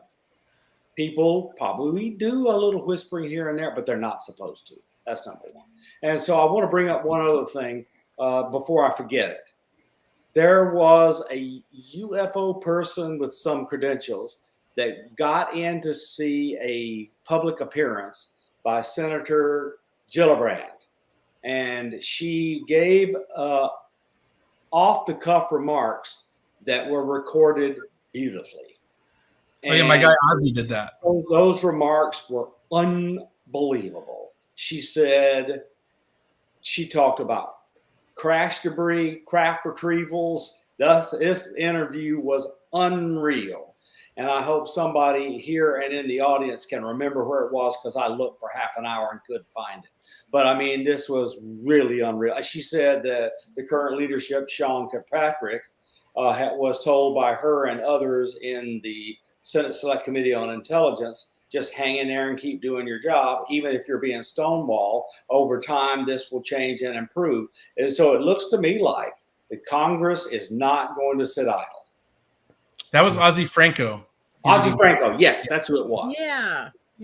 That's who it was. Yes, that's correct. And he did a fantastic job of getting her to come on the record. And it was full of what I believe was classified information. Full disclosure. Wow. And Danny, just to piggyback very briefly on what Laurian was saying, do you think that potentially they changed the information on the on-screen display here in this still to protect the ways and means? You know, I have no idea. I want to be careful and not act like I know. I don't know at all. Do you suspect it's at least possible? Yeah, you know, some of these questions would be a lot better for I think Jeremy and George, of course. Right. And maybe there is some sort of clear video for this, but from what they have been saying publicly, it does sound like it was just this 4-second clip that kind of accidentally got captured. Who knows? At the end of the day, I'm not there. I wasn't part of the government agencies that were taking a look at this kind of thing, and you know, there could be some other clear video, and I definitely know that they have these better videos. We see them on. I wrote a blog years ago about it, but we see them come out when they're tailing, you know, drug ships and things like that. Now, it's not always the same platforms being used when they're tailing the drug ships, but they have these amazing cameras. And we know there's clear video. Elizondo talks about them. I just don't know in this specific instance whether there is. But that would, at this time, I'm just kind of assuming that this unfortunately may be as good as it gets, other than the 4-second video, which we may never end up seeing because of the highly classified or whatever you want to call it nature of it. I think the greatest UFO picture I ever saw was this inadvertent photo that was taken over Costa Rica. And this looks like an inadvertent photo taken during the different thing. And they went, whoops, what's that? And so I think there's quite a bit of that. And how many of you have been told to go look at a particular set of coordinates on Google Earth and you go, what the heck is that? And that's just a camera that took a picture. I mean, I think we're going to see more and more of this stuff. Inadvertent disclosures. Mm-hmm. I think we're going to see that too. Go ahead. I was going to say, you're talking about that one that actually shows the flying saucer. Oh yeah, that's the most amazing. I remember that. That was ever. Crazy clear photo, and there's a dark background. The flying saucer was literally lit up in silver. You could see it for exactly what it was. I remember that. Good memory. Well, I have a nearly photographic one, but I'm getting old. 99% worked for you. On that note, we are through 2 hours here on Spaced Out Radio. From the Silver Record, Danny Silva, Science Bob. From our After Hours show, Grant Tavius, Maximus Baker, Lorian Fenton from UFO Con 2023. From the UFO Report, we have Tim Senor. And last but not least, the man, the myth, and the legend from UFO Garage Podcast, Little Benny Jenkins. When we come back, we're going to talk about Project Titan and San Marino.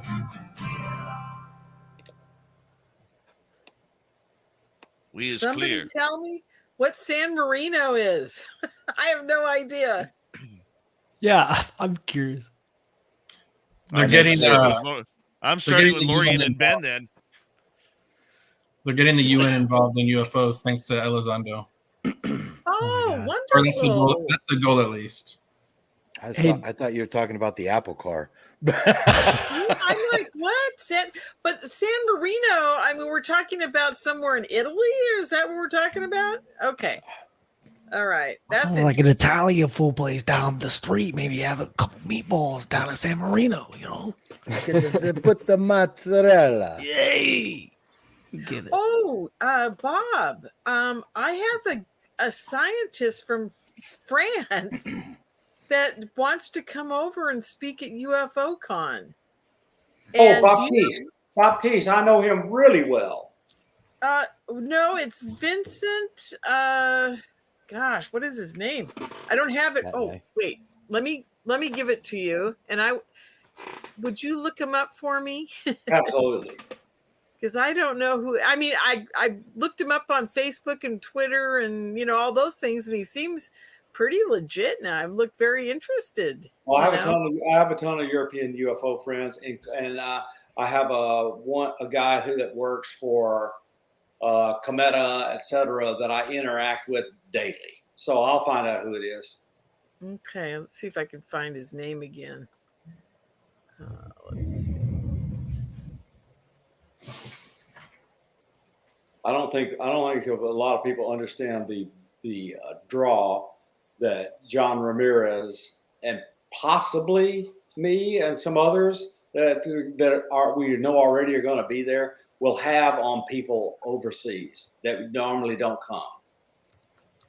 Well, I'm shocked that this guy wants to speak at my conference. I was like, what?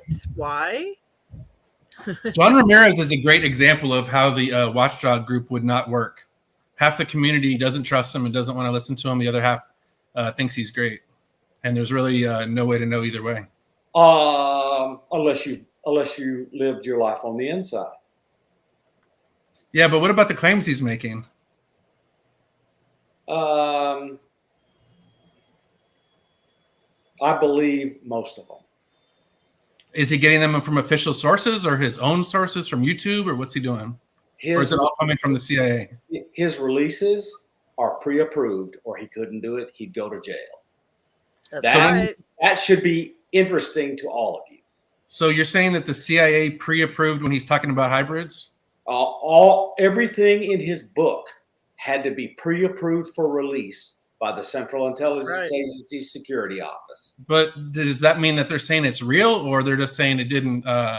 All they're saying is this: we do not consider this a violation of your security oath. Right. So that doesn't mean. So if he's BSing, that doesn't mean that it wouldn't be. That is absolutely true. But I personally believe a lot of it. Yeah. Yeah, he's another one. I mean, it's just hard. It's hard to call it. And half of UFO Twitter hates Elizondo. So I mean, that's another part where the watchdog group wouldn't work. It's just so opinionated. Let me say this.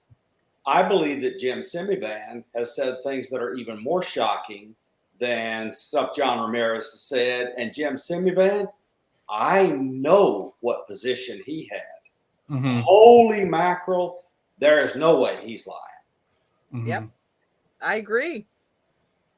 And he says they're living here on Earth with us. Absolutely. Hey, you guys, look at the old Bigelow episode with 60 Minutes. Come on. He said it years ago. I thought that was the first day of disclosure.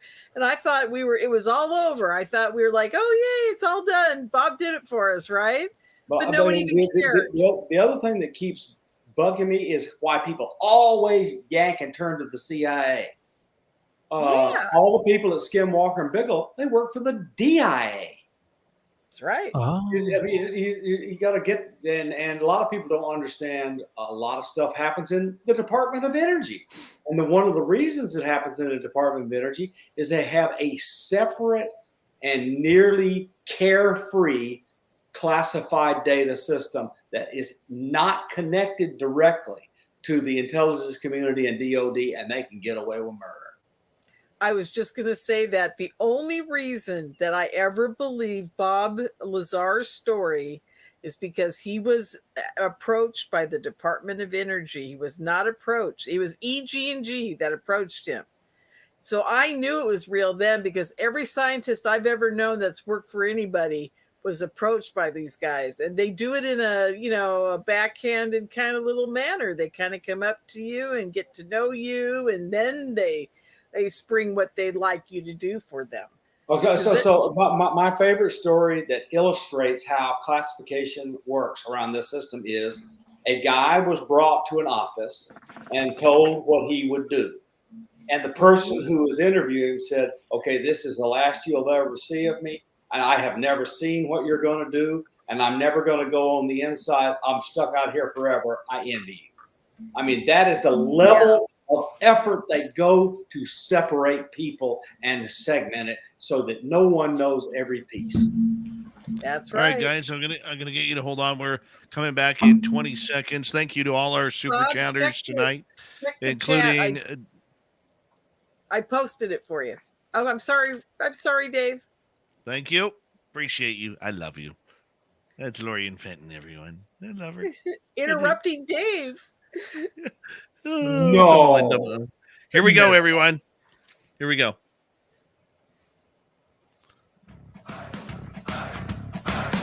Would you like to connect with us? Head to spacedoutradio.com for all your latest show info.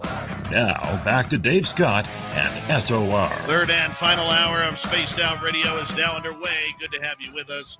My name is Dave Scott. Very much appreciate earning your listening ears wherever you are on this beautiful planet we call Earth. Hello to everyone listening in on our terrestrial affiliates around North America, digitally on Odyssey Radio, TalkStream Live, and KPNL. All of our archives are free.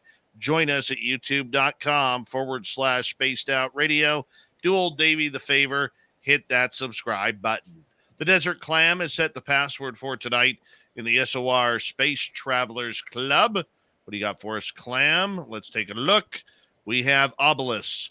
Obelisk is your password.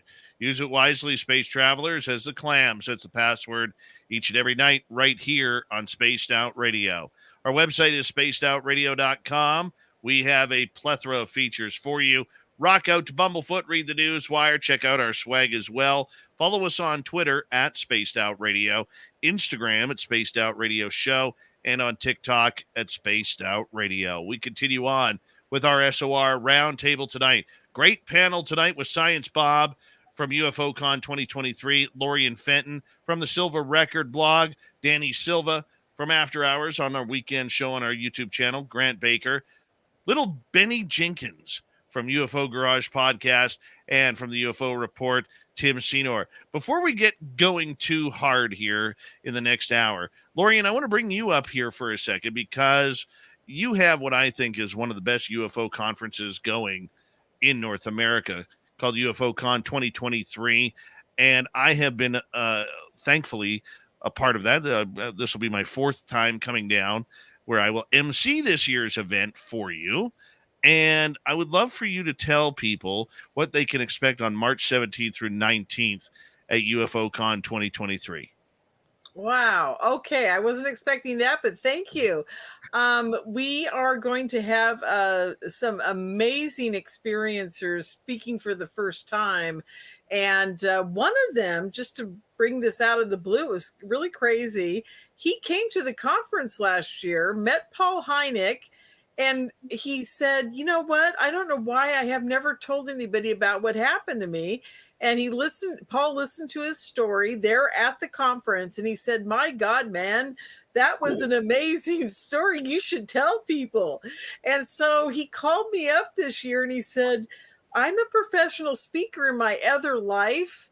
I would love to present at UFO Con this year." And I said, "I'd love to have you." And I mean, this is how it happens for me. People just show up out of the blue. Another story is Barbara Eberhardt. She is 75 years old, maybe 80. I can't remember. She's old, okay? And she just discovered a few years ago that she's been going on ships and helping with the babies, the space babies, all these years as a nanny, kind of nursery gal. And she said, "Well, I just don't know what to do with all this info." I said, "Look, get on the stage, make a PowerPoint." She actually hired somebody to help her make a PowerPoint, and she's going to get on stage for the first time and tell her whole story to everybody about what's been happening to her for almost 80 years now. And it's just wild. I mean, it's so much fun to hear new speakers. I can't tell you guys. I have people actually leave my conference laughing or crying or both because they say, "I can't believe it. I had so much fun this weekend. I wish it would never end." And the reason why they do this, they said, "Look, I've been to all the other conferences and they're fun. They're okay. It's nice to meet up with my friends. And I listened to some interesting speakers, but I've heard them all before." And I said, "Yeah, see, that's the thing. These are all brand new experiences." And I got to say one last thing about it. It's a very small conference, and I keep it that way. This conference will never be 2,000 people. It's always going to be 200 to 500 people. That way you guys all get to know each other. And one last thing, we don't do Q&A. You know why? Because if you're an attendee of the conference, all of the speakers will hang out with you. Your guys are all going to go to dinner together. You're all going to be sitting at the bar together, having a good time, and you're all going to get to know each other.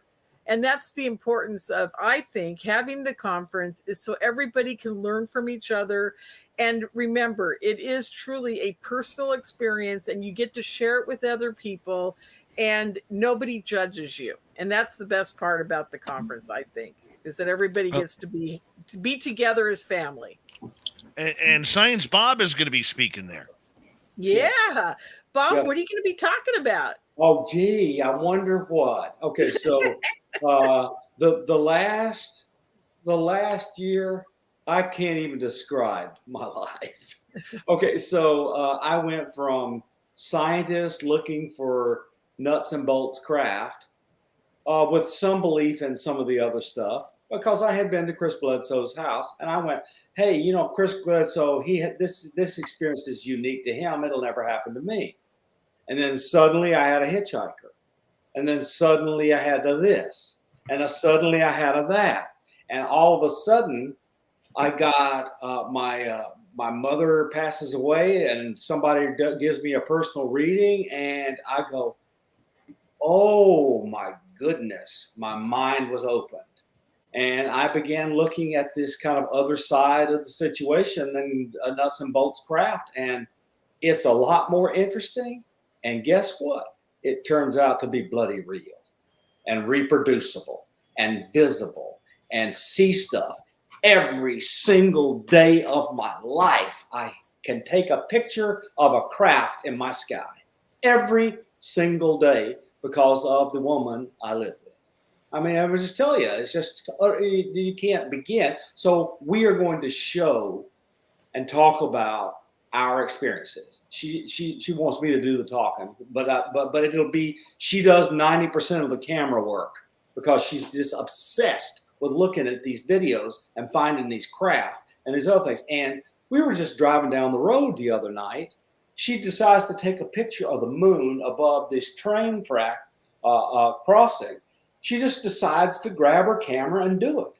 And there is some wiggling energy in the middle of the frame. And we went to 4 different digital forensics people, and every one of them said without exception, this cannot be reflections. There's nothing corresponding to it for it to be lens flare, etc. This is weird. That was every one of them's answer. And so that is my everyday life now. So we have a lot to say. You're a Yeah, I'm weirdo. so excited. You're a weirdo. That's all I'm going to say. All right, let's turn the tables here. Let's run in. But before we do, let's remind everybody, you go to UFOcon2023.com. You can get tickets there, and it's going to be a great event. I cannot wait to get back down there and hang out with all of you. Thank you so much for allowing myself, Lorian, and Spaced Out Radio to be a part of your event. And Well, Spaced Out Radio is the place to be, man. I'm telling you, we love you. Well, we love you too. We love you too. All right. San Marino happened. Now, if you don't know where San Marino is, it's a little country. Little. You know, most cities are bigger than this. Okay. It only has a population of about 34,000, surrounded by Italy. Literally, it's in the middle of Italy, all surrounded. But for some reason, San Marino has taken a big chunk of the news in UFOs. Little Timmy Senor, let's start with you on this one, because San Marino is planning on heading to the United Nations to talk about some UFOs. This is great news. Great news. It is indeed. And so it's called Project Titan, and it's been approved indeed by San Marino. And so UFOs are set to be discussed at the United Nations for the first time since 1978. And so just this past week, the Parliament of San Marino voted in favor to participate in Project Titan, meaning that San Marino will submit a proposal to the UN for the creation of a permanent office tasked with the preparation of periodic global conferences dedicated to the scientific study of UFOs. And in the proposal, it looks like it's going to go and be submitted to the UN Secretary General before undergoing a preliminary examination and discussion. And then following that, the proposal would be submitted to a vote at the General Assembly. And so if successfully passed, the UN would run the new office, which organizes the periodic conferences hosted by San Marino, and basically becoming the Geneva of the global UFO study.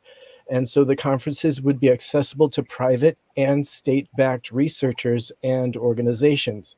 And so this was Project Titan, and it was a proposal that has been put together and supported by people like Team Elizondo and others pushing for this to be progressive.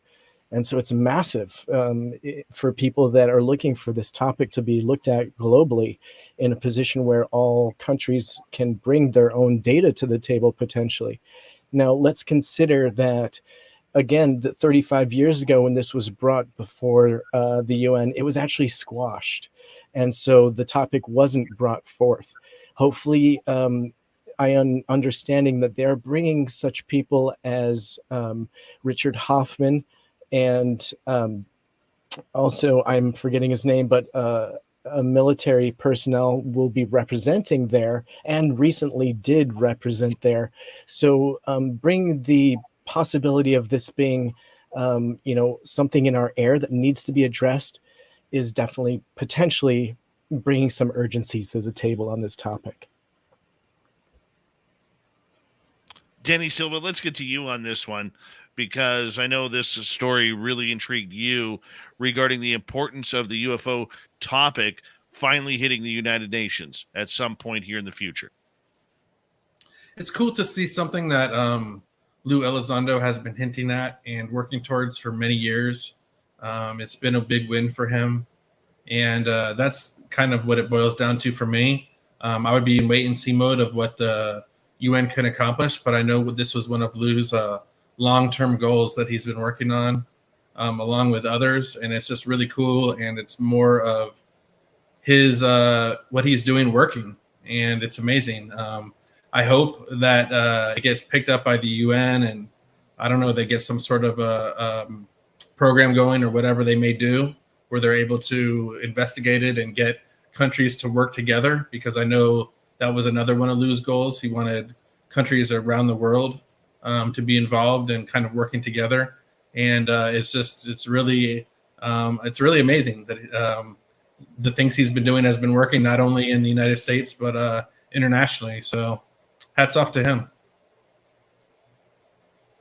I get that, and I think it's great too.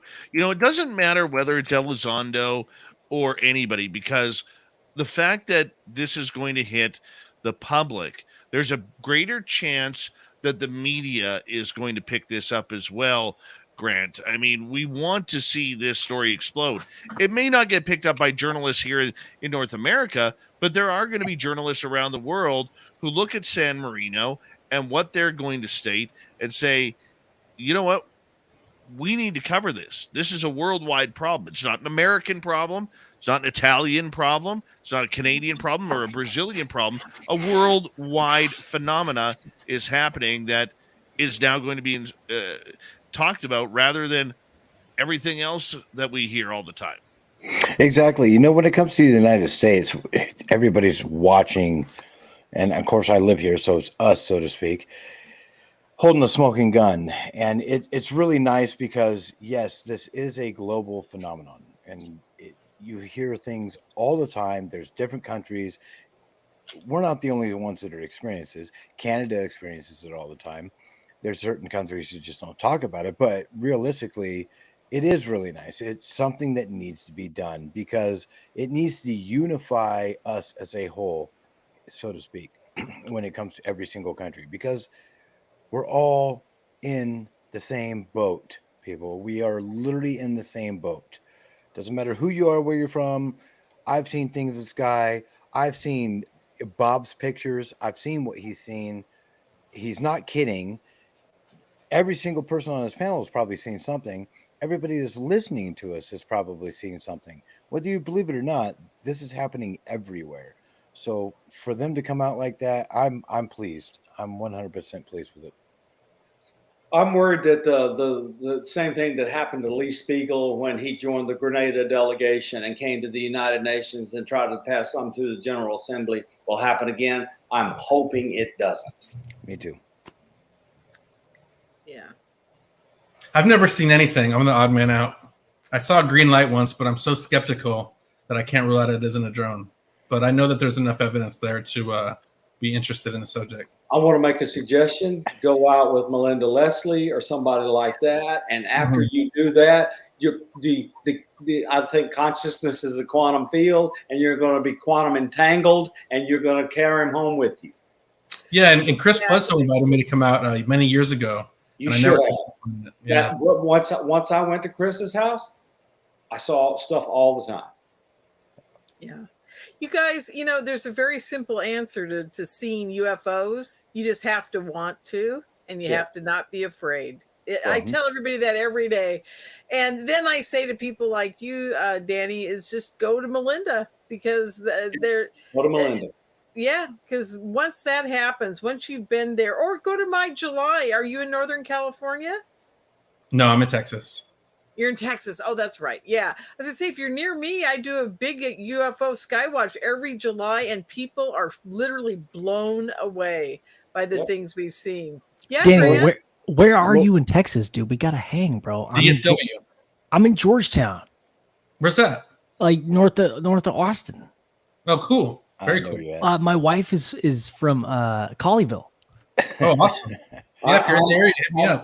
Just let me brag on SOR. I'm expecting a star party for Spaced Out Radio this year, having all these experiencers who have this stuff happen all the time. I expect it to be a boom over the area. I bet we see all sorts of stuff. I'm bringing all sorts of cameras. So real quick, just to kind of reiterate, Lorian, you're in Northern California, obviously, right? Right. And so I'm in Southern Oregon, and I've lived in Northern California or Southern Oregon. I've been within 1 hour of Mount Shasta my whole life. And the amount of phenomena that happens around this general area is absolutely wild and ridiculous. So if you're planning something, I was actually talking in another group of people where they were wondering about doing things with Shasta, the CE5 and stuff. And I've made some calls today, actually, and there's not a lot of people that do that. It's almost to the point where we just got to set something up for other people to experience this. Yeah. Just like Science Bob, Science can go out science. Bob can go out every day and picture this stuff. if I really want to wait long enough, I can do it. I know Dave's seen all kinds of crazy stuff. Yep. I'm a weirdo. Do you guys think it matters about ley lines? Does it matter where you're at on the planet? No, or if you not get at all. enough like No. people Yeah, in the no, same no, area? No. No. I'm gonna alienate half my science friends. Intent and desire and Absolutely. being at peace and not being afraid is all that's needed. That's right. It's all Certain about things do confidence. attract them, though. Oh, Bob, yeah. let's get back to San Marino here for a second, because we got about 4.5 minutes before we got to go to break. Yeah. To me, this is a great breakthrough. Yeah. And I hope that subject is brought up properly with this. When it gets to that level of the UN and those type of high-end meetings, there really is no games that can be played at that point, is there? Well, I mean, yeah, as a matter of fact, yes, there is, because the UN is one of the most political organizations in the entire world. So I'm expecting, say, the certain powers in the United States who are wanting to look at all of this as a threat so that they can get a ton of money, they're going to try to weigh in and stop some of this stuff from happening. I mean, that's what happened with the Grenada delegation. I'm worried it'll happen again. That'll be cool. Lorian, your thoughts? Well, I think it's wonderful, but again, I'm on Bob's side of the fence here. I can't see individual countries with their national security and all the things they're worried about sitting there sharing all their information with another country through the UN. I mean, if you think about it, it's going to be like, who's going to spill the beans and tell the truth in this group of people? It's like, how much are you going to tell them about a crash retrieval that you just had? You know, I mean, it's like, what person in the Department of Defense, in the or the intelligence community, is going to want to go to the United Nations and tell Russia and China how to build a weapon? That's right. Hey That's guys, I brought a exactly bunch of like metal materials in my pocket. You know, they're gonna walk through. These alloys will make you utterly impervious to any weapon. Yeah. And make you cloak to invisibility. I mean, Yeah. come on. Yeah. I mean, it's a great idea and good for Lou for doing it, but you know, it's going to be a surface level, you know, basically a psyops between all the countries trying to figure out who's going to spill the beans first. And who has the 1000%. most toys? But this is why Lou Elizondo stated many times, and Denny, please correct me if I'm wrong, the reason why they wanted San Marino to be the country to bring this to the UN was because they have no secrets to hold. They're not a military country. They aren't a giant finance country with a lot of money on the line. You know, they really recognize democracy and their citizens and the voices of their citizens, because it's easy. There's only about 34,000 citizens. And that was the importance, because San Marino has that type of pull, Danny. I did hear that, but also, you know, I don't know too much about it to speak to that. I do know that Lou, just speaking generally, Lou, Mellon, these guys, they've been working at this for years. And I can't say that what was just brought up, you know, about the problems with this not coming up. But, you know, I would like to think, hopefully, that they've thought about this kind of thing. And hopefully it's being addressed and they're playing the long game, but I don't know for sure. And everyone's concerns are definitely valid. Tim, 1 minute. You got the final words on this. I think that this project hugely is important, especially in this day and age when we're so divided on not only this topic, but just on everything. The world is in turmoil. So if we can possibly unite on this one thing, then I think it would bring our planet together.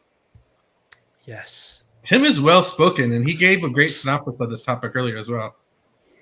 Well, you know what? He thinks before he speaks. That's something I haven't learned yet. Something I haven't learned. That's And he's overrated. really handsome, by the way. So It's overrated. Yes, our resident Howie Mandel. Exactly what we're talking about here. Doesn't he look like Howie Mandel? Let's be honest. Yes. A better version. Better version. Okay. Yeah, I agree. Panel, we got another 30 minutes here on Spaced Out Radio before we say goodnight. And when we come back, it's a mystery topic. It's a mystery topic. I may take these guys off of UFOs and get into some serious woo. I don't know yet. I got a few written down here.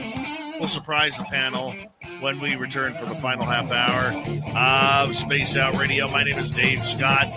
Thank you so much for tuning us on in. We will be right back. One thing that still baffles me is how Elizondo, Mellon, and whoever else has been able to get this far in the United States government, and now they seem to be succeeding, at least possibly with the UN. How they've done this is there needs to be like a movie made about it, just the behind the scenes stuff. It's really hard for me to even understand how they were able to do all this. Oh, well, they haven't done it. They literally should have had cameras following them. They have not done it unscathed. I mean, Lou Elizondo has paid a heavy price for doing this. Mm-hmm. Heavy price. And Mellon, he's just comes from a family that's impervious. That is true. You got that right, Bob. What does that mean? He is he is of the Carnegie Mellon Bank family. They are. I'm sorry, I just don't know. I don't know. Nobody's going to cross them in the government. Like bank, like the federal bank, or No, the Mellon Bank and Carnegie Mellon are named after Chris Mellon's ancestor. Yeah. Yo, wait. Let's put it this way, Ben. Just He's Google filthy him. rich. Google him. He's filthy rich and owns part of Chase Bank. Okay. Whoa. I think it's Chase, isn't it, Chase, Bob? I don't know the details. Yeah. Well, yeah. So, I tell you what though, I got to talk to him in New York at the anomalous thing, and he really helped me steer clear of a really ugly problem by telling me not to use somebody to help myself.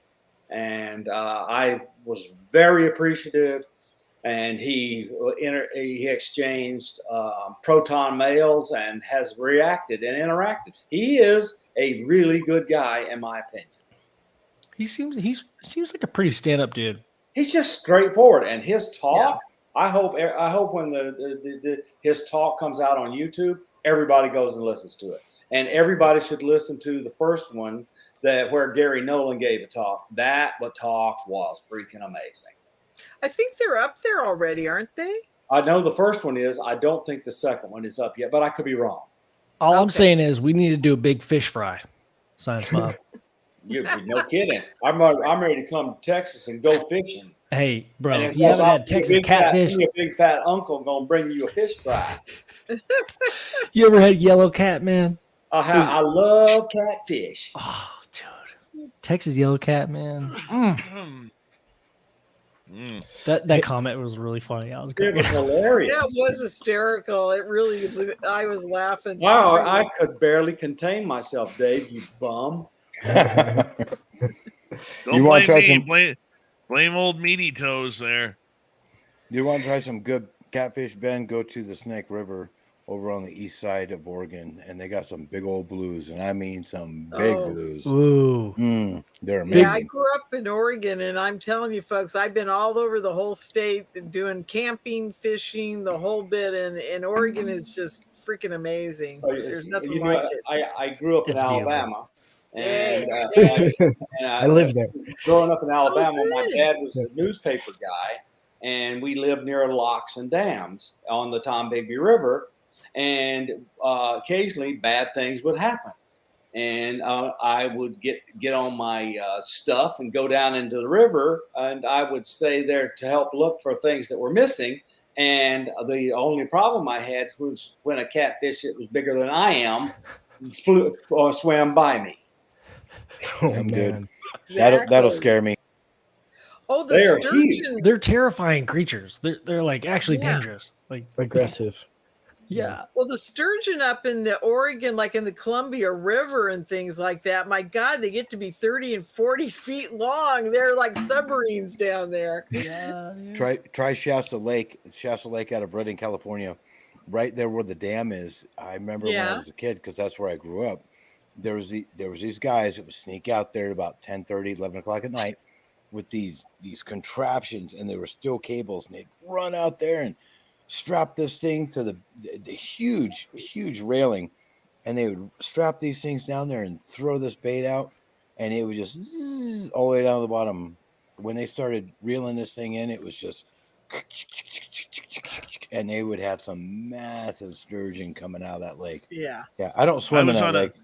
I was on a boat on the Fraser River where, if you know the power of the Fraser's current, this sturgeon, we never saw it, but it was so big that it was actually pulling us up river.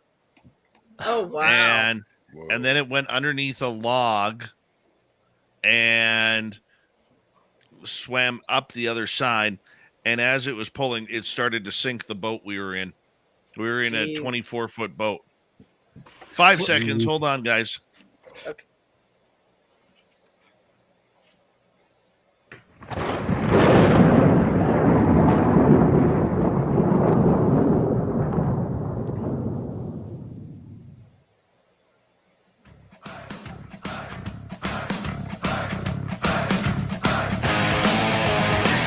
We rounded third. We're heading for home tonight on Spaced Out Radio. I am your host, Dave Scott. Thank you so much for taking the time to join us. I want to remind you that if you've missed portions of this show or others, check out our free archives. Go to youtube.com/Spaced Out Radio. Do old Davey the favor. Hit that subscribe button. Our website is spacedoutradio.com.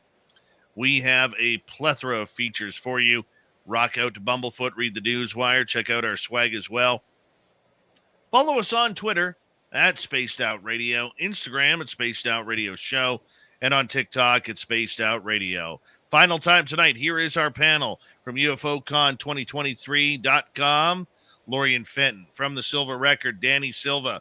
From UFO Garage, we have Little Benny Jenkins. From the UFO Report, Tim Senor. We call him the Timbit around here. Science Bob is here, and from After Hours, Grant Baker. All right, we are going to have some fun here in this final half hour because it's been kind of a serious roundtable discussion tonight. Let's play a couple of games here. Oh, here we go. Let's start off with Ben. You're going to get this one rolling here, little Benny Jenkins, as you shove some food in your mouth at that same time. It was just one chip. One chip. Well, what kind of chip? First off, Salt and vinegar, and it's I swallowed and I'm ready. Do you have ketchup chips down there? No, what's ketchup chip? Oh. Really? Is that a Canadian thing? I will bring you some ketchup chips. Oh my god, dude. Let's go. When you meet us at our Vegas party. I think everybody needs some ketchup chips at the Vegas party. Oh my god. Yeah. I'm just being selfish though. I want to try them too. I'm very excited. All right, I'll bring down some ketchup chips for you guys. Chips are the best. Okay, here we go. I'm the only token Canadian on this whole panel tonight. All of you guys are Americans. So I'm just gonna bow out and I'm gonna have some fun here with you guys.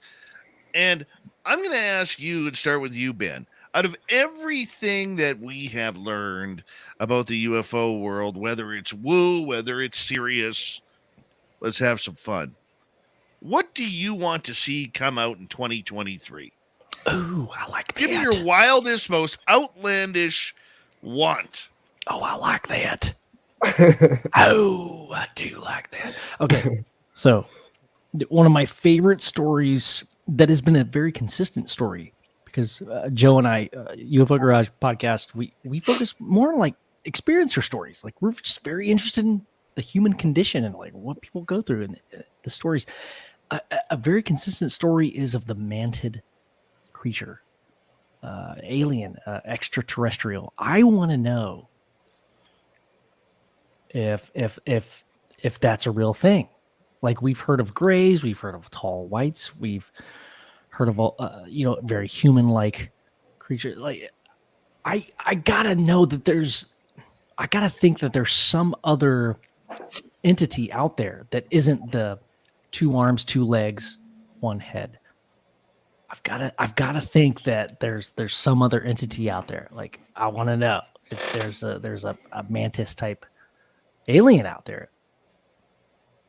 I would love for that to come out. You want your American government to disclose the mantids. Yeah. Very Well, nice. Except it's humanoid. It has 2 arms, 2 legs, and a head. I think Grant just showed us the mask. What we call it, insectoid or anacronid or something like that. Oh, anacronid spiders. But what's the mantid called, Bob? I can't remember. Me either. Insectoid. We need our entomologist. We need our favorite R. Keith Andrews to come and tell us what it's called. There we go. Okay. See, I feel like there's some context I want to give quickly. Is it like I think everybody, the masses, right, would be comfortable. Like, oh yeah, they look just like us. Yeah, there's aliens. Yeah, but they look just like us. Don't worry about it. They're here. They're friendly and they don't mean us harm. But like, what if they don't look like us? And that's okay too. Maybe they're also still not here to harm us.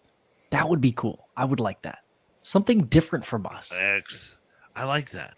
All right. Let's move on to you, Grantavius Maximus. What do you want your American government to disclose in 2023? It'd be really interesting if they actually disclosed anything of any importance. You listen to... I apologize for that. Actually, I don't. I take that back. So you listen to people like Stephen Bassett and other people that are supposedly in the know. And I guess the faucet drip of information that we're getting is supposed to speed up during 2023. I would love to see that. When it comes right down to it, though, I don't think we're going to learn anything of insane value. I've heard different, where we're going to have full 100% disclosure.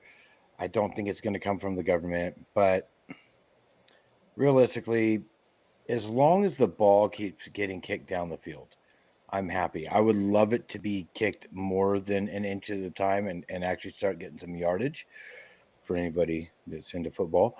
And yeah, it would be great just to have the ability. We have the sources. You have AARO. You have all these other places where people can now that are working for our military and the DOD and everything else. They have an avenue of, I can report this. The stigma's gone. Let's go for this. And I just can't wait for the overwhelming amount of evidence that's going to come out. Give us something specific already. You've been dancing this question.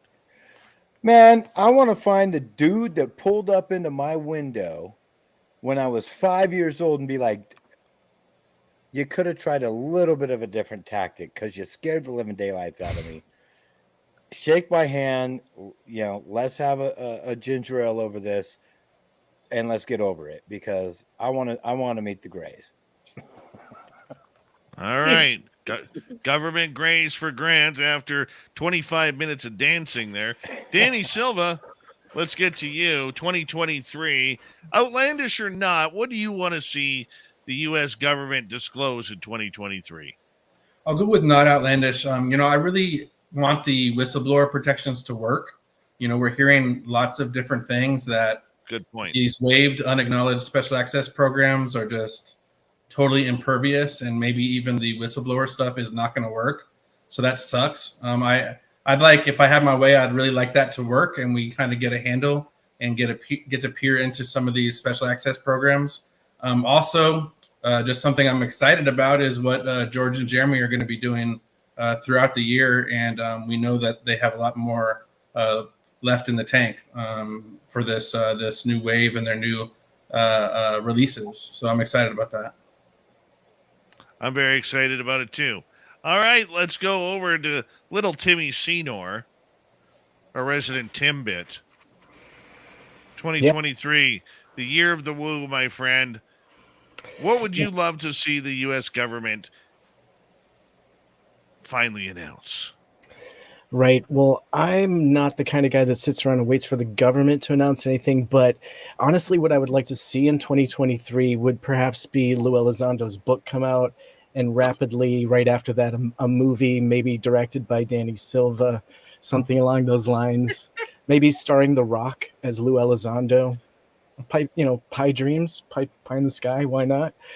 But on a serious note, I would definitely like to see some more activity from that group, some more success. I'd like to see this narrative get pushed in a proper way in front of Congress, without the wrong narrative behind that, if that makes any sense. I want the real topic to get in front of Congress, and I don't want it to be diluted down by the threat narrative or anything else that potentially could get in the way of the truth. And I love what Danny is saying about the whistleblower act. I feel like that is absolutely progress, and so I would just like to agree with what Danny said there, because that's massive.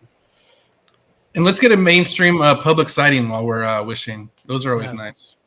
Yeah, we're due for another Phoenix Lights. Mm-hmm. You know, the sidebar to that. You pick my wish. Sidebar to that. Knowing what we know now about UFOs, do you think people would react to a Phoenix Lights type situation differently now? Obviously, it's going to change because of social media. But Lorian, I'm curious about that with you. Well, to answer your first question, I want the government to admit we have a secret space program. That's my question. I mean, my wish.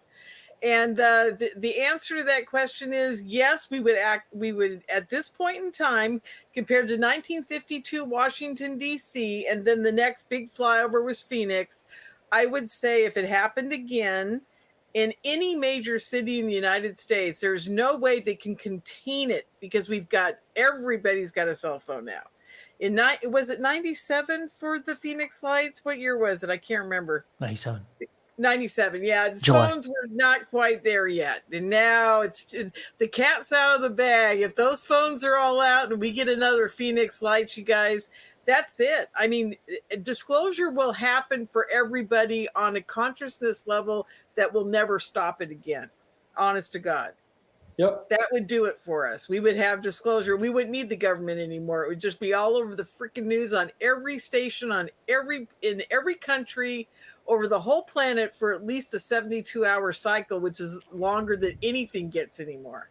But would it though? Don't you feel like the skeptics would tear it up? Didn't we kind of have another Phoenix Lights happen recently? 3 million people. Yeah, I mean, it's just that if you have 3 million people over a major city like New York, I mean, oh my God, that's what, 12 million people or 10, or how about Hong Kong? Or somewhere in China where there's 14 million or 100 million people. I don't know. I mean, even if it's just 500,000 people, it's going to tear it up. I mean, it's going to change everything. I absolutely believe that.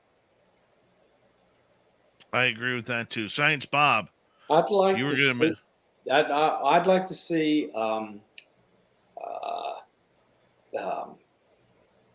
I'd like to see the unification of all the forces in physics and consciousness, so that we can understand how ET is traveling without seeming power.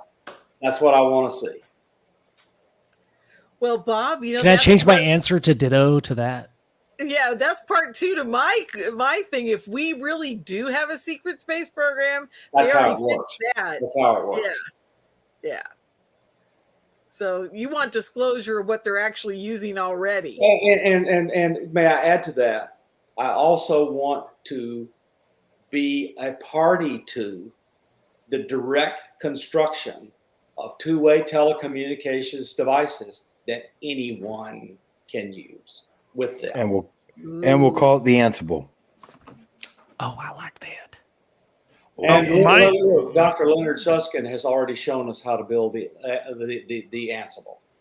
Yep. Wow. Well, my dream for 2023, if I look south of the border, my serious one would be, I would love to see, and I don't think this will ever happen, I'd love to see the end of the threat narrative. Yes. I realize the threat narrative is about budget and about money. All right. But I think it really hurts the cause because right now there is no threat. The Canadian government has admitted there is no threat. The threat narrative is used because people on the U.S. side are afraid of the other side getting access to the technology. That's why the threat narrative. Oh, I understand that. But either way, it would be nice to finally see that drop. Now, on a more humorous side, in 2023, I want to solve the mystery as to what happened to Lou Elizondo's chin hair. I miss that chin hair, that little landing strip helicopter pad. That made Lou. Yeah. And now he just looks like ordinary, buff guy who could bench press 480 or 500, with just, ease and do it like 12 times. But I miss the chin hair and the power of it. Hey, Dave, can I push back very briefly Sure. on that statement you just made? Because Ryan Graves has made a lot of work and a lot of effort to get the fact that there is potential flight risk out there for pilots. And I think he holds that close to his chest. Now, I just want to say that perhaps has brought the conversation to a level that brought attention to it. And they're using part of this. Obviously, he was there representing with Hoffman, presenting for this to go before the UN. I feel like perhaps I would personally, we know this isn't a real thing, but is it part of the dialogue necessary to really get it taken seriously, do you think, by the right people? I think it's about money. It's always about money. It has nothing to do with anything but money. But does it move this topic forward, do you think, as TTSA kind of initially launched the whole threat narrative, and then, we still see it today? It is lingering off as the root, but perhaps it needs to continue on a global level, just as the underlying reason that we just need to be aware of it, because it could be a potential flight risk. You're not going to like what I have to say, Tim, Please and most do so. of our American listeners will like what I have to say. Please. The rest of the world doesn't live on threat narratives. Also, if you look at the NDAA, the report that just recently came out, they talked about, and there was actually verbiage in there speaking about flight narratives and supposed, crashes with these orbs or entities or craft that's in the air. But they have never had not one crash in all of history with any of these, period. And they actually started out with that and then turned around and said, oh, well, they're out there. These things are way more nimble than any of our aircraft by any means. Half of them are probably not even fully in our dimension when we see them.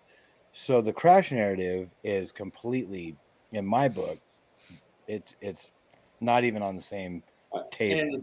And if you believe in Grant Cameron's theory of wow, what bigger wow can you have than fly within a few feet of a jet fighter? And not hit it. Exactly. Right. And I think that they were going, that there's so much space debris that is, as we're looking towards, venturing out into space, that there's so much junk up there as well. And they were, I don't think they were just pushing the UFO in this narrative. They were like, there's a lot of stuff up there. It's not just UFO, but we need to be aware of what is up there. So it's not a flight risk as we move out beyond our atmosphere. And I think that was the kind of narrative that they were pushing forward, that we needed to address this UFO topic along with the drones, along with the space debris. Let's group it all together and address it as something that we need to talk about further. And along those lines, I'd like to see the Federal Aviation Administration and NASA brought into the required reporting mechanisms that have been imposed on DOD and the Director of National Intelligence, because they're not part of it. I think it's like only supporting the cause of this topic is a worldwide topic. It's not the West. It's not the East. It's everybody. Like, yeah, if we talk about safety, yeah, it's our airspace, right? Like, if we're traveling in the sky and there's other things in the sky we don't know about, we should probably have a cap Well, on that, right? That's a Understanding. very interesting topic because, as Gary Nolan pointed out in the movie Phenomenon, under that electron microscope, remember that scene, Bob? Yeah. Where he says their molecular structure is nothing like we have here on Earth. Right. And no idea what it's for or how it was made. Exactly. And that is probably, I'm throwing out, just ideas here. That's probably because we don't understand their physics. We're never going to hit them. I mean, it's not going to happen. They have something we cannot even understand or grasp. Honestly, I believe I'm in alignment there. Yeah, like they're not going to hit us. I think we're worrying about it for totally different reasons. The other side of that is some of them crash, so they can have faults. Fallible. They're fallible. Yes. Do you think the ones that crash? Do you think Yeah. I have a theory? Okay, I could be totally wrong on this, but like the ones that crash are manned by humans and that don't know how to fly them correctly. Actually, I think the ones that crashed were manned by robots, and we got our cybernetic organisms, and we got our electromagnetic emanations, and fouled up their equipment. Exactly, Bob. Thank you. Because I know that Roswell, I mean, I've been told this by a source I can't even tell you guys about, that the reason Roswell crashed is because of the electromagnetic stuff going on during the storm, but also because they were testing a type of laser and radar at the time. Yep. Okay. Yep. Well, EMPs take out a lot of stuff, so. Well, there's no bigger EMP than a nuclear weapon, which is why they're over every nuclear facility. That's right. That's right. Absolutely. And they're more afraid of us than we are of them, guys. I think they don't want us venturing out into space, bringing our weapons with us. Yeah. So somebody correct me if I'm wrong, but there's some history saying that there were some unknown objects at the first detonation, the very first nuclear detonation. There were some strange lights, which means that this theory that the energy that, sorry, Dave. No, I know where you're going, but I have to cut you off because we're off in like 20 seconds. I'll answer this. We know that almost every launch, if not every launch since Gemini, right up to SpaceX right now, has been followed. Including Elon Musk saying so out loud. Yes. Panel, fantastic night. Danny Silva from the Silver Record, Science Bob, Tim Senor from the UFO Report, from UFO Garage, Ben Jenkins, from After Hours, Grant Baker, and from UFO Con 2023, Lori and Fenton, thank you so much for being here. We really appreciate all of you taking in a fun show, looking back at the month that was, as we're already one down in January, 11 more to go. We got Mr. Ron Bumblefoot THAL rocking in the background with Little Brother is watching. Bumblefoot is the official music of Spaced Out Radio, rocking us in and out of every single show. Get your horns up for the guitar god himself. Special thanks to everybody listening in at work, at home, in your cars, wherever you may be. Thank you to everyone in our chat rooms tonight. YouTube, Twitch, LinkedIn, Elgab, Facebook, Spreaker, the Space Travelers Club, and on Twitter, hashtag Spaced Out Radio. I know you're out there somewhere. Remember, this show is copyright by Spaced Out Radio and SOR Media Ventures Limited. Thank you so much for choosing to share your evening with us, because together, my friends, we're watching. We own the night. Mr. Bumblefoot, we need a favor. We need you to take us home.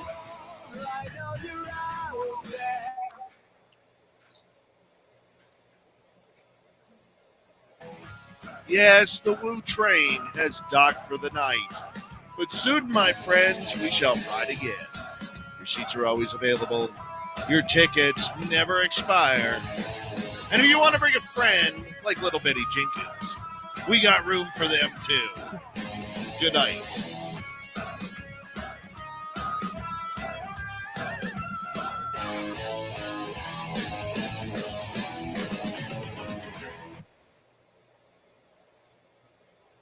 We are clear. Danny and Ben, thank you for going the distance, guys. Oh, it was Didn't great. expect that. I got my second wind. It was interesting talk. Good night, guys. It was great having y'all. Florian, I have your Nice to meet you, Danny. Good Yeah, night, same. guys. Danny. Danny Silva, everyone. Thank Danny you. Silva. I have your answer. I have So- your answer, Florian. So awesome hanging out with Oh, y'all. Thanks again I'm for having sorry. me. Thanks, Hey. Benny Ben. Jenkins. Good Nice to to see meet you, you, buddy. I have Call your me tomorrow, answer, man. Florian. All right, man. Bob, I can't understand you. I have your answer. Oh, my answer to Michael? He wrote the analysis software and built the database by Gaipan that made the Cometa report. Wow. Should I have him? Hell yes. I don't know what he's going to talk about. I'm It meeting doesn't with matter. He's a superstar in France in UFOs. he got a hold of me and wants to speak. He's going to be in San Francisco in March, and he said, I want to speak at your conference. He is the biggest scientist person in France dealing with UFOs for the Okay. government. Okay, then I will tell him he's in, but I don't know what he's going to talk about. Well, if he talks about Gaipan and Cometa and how he did the work, that would be a great talk. Well, for you and me, and maybe 3 other scientists that will come Oh, to yeah, the I'm sure he's got to know it's a experiencers conference. Just make sure he understands the nature of the conference. I will. He sounds like a really nice guy. Actually, it's his girl. His secretary has been the one getting in touch with me, and we have a talk. We're meeting on Monday, I think, to talk about it. Just make sure he understands the nature of the conference. Okay, I will, and I'm sure he'll be fine with it. I hope, and maybe here's the other thing. Maybe I can get Jacques Vallée to show up if he's going to be there. That's my hope. Could very well be. That would be Yeah. good. Yeah. So anyhow, thank you for looking into him for me. No problem. I got an answer in 5 seconds after I asked. Oh, good. Okay, great. All right, good Thanks, night. Bob. Good night, everyone. Bye-bye. I gotta go, you guys. I literally have not eaten today at all. Literally, I've been on the run, and I had a cup of coffee, and that's it. And I gotta go. Not a problem. No so I'll see you soon. It was great to meet you guys. By Great the to way, meet you. Yeah. You're wonderful. Florian, I enjoyed before you every minute go- of it. Yeah. Florian, before you go, give everybody a rundown of UFOCon 2023, please. Oh, is there still people listening? Oh, There's yes. still 238 live. Oh, hi, everybody. I thought we were all alone. Nope. Okay, yeah. Well, UFOCon 2023 is going to be spectacular. What can I say? I've got some amazing experiencers coming this year. Like, you know who I've got coming that I think is going to be fascinating is Richard Lewis. He's the paranormal Christian. He's doing a whole Christian aspect about Jesus and UFOs and Jesus rising from the dead and how he's an alien. And I'm so excited about that talk. I can't even stand it. I can't wait. And I've got another lady coming that thinks there are UFOs around the sun and has tons of pictures of it. Now, I'm not necessarily the big Nubaru person, but whatever. It's fun. It's a great topic. And the 12th planet, I mean, isn't the 12th planet where we all kind of started back in the day? That was like one of my first big UFO books, you know? According to the Sumerians, yeah. Or well, if you listen to certain people's books, someone that wrote like the 12th planet and Chariots of the Gods and stuff like that, then yes, then the Sumerians are, first written language, syntax, knowledge of the stars, mathematics, everything else. And then, they came from Nibiru and Anunnaki and all that jazz. Yeah. Supposedly, I mean, and so I got one person talking about that. And then the one that's really blowing my mind is Camille James. She is an actress. She's like, she's not an A actress, but she's a B actress. She's been on Shameless. She's been on a whole bunch of shows. And she's been a good friend of our whole UFO community in Los Angeles. And she has not been speaking about it for 30 years because she thought it would ruin her career, or 25 years, something like that. And she got a hold of me, we met up at International Congress this year. And she goes, Lorian, I'm going to speak. I'm going to start telling people I'm a UFO contactee, and I'm going to speak at your conference for you. Because I stopped asking her like 10 years ago, what was the point, right? But she goes, UFOs are becoming a thing in LA, and it's not going to hurt my career anymore. And I'm like, wow, that's a big change. So, yeah, I'm excited to have her talk. Her experiences are mind-boggling. Everybody that knows her knows about this stuff. So there you go. And is Melinda still around? She's in the chat right now. Around. Yep. Melinda, you got mentioned tonight. Thank you. Just wanted to say hi. Oh, she schooled me in the chats real quick. Well, I can't see her chatting, so I don't know what's going on with her, but that's cool. So yeah, Camille's going to talk about stuff, and it turns out I've known her for years through another guy, but didn't know it was the same person. Isn't that crazy? So life is weird. And then there's one other guy I'm trying to get right now that's going to blow everybody away. He is, he's pretty well known. So anyhow, so there's that. I can't talk about it yet because I'm not sure I can get him. But it's going to be very interesting. Are you guys going to make it, Tim and Grant, since you're in Oregon? Where's it going to be located at? San Francisco. South San Francisco. Yeah. When?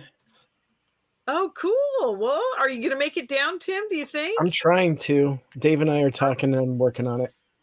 Good. I hope you can make it, Grant. Yeah. What's the dates of it again? March 17th, 18th, and 19th. And you can go to UFOCon 2023 and check it out. And, maybe you can talk Tim into sharing a room with you so it's dirt cheap. I don't roll like that. Oh, you don't roll like that. Oh, yeah, you can't have Grant near you. I get it. Oh, he already knows. I've walked in. You can't have that two beautiful people like that in the same room.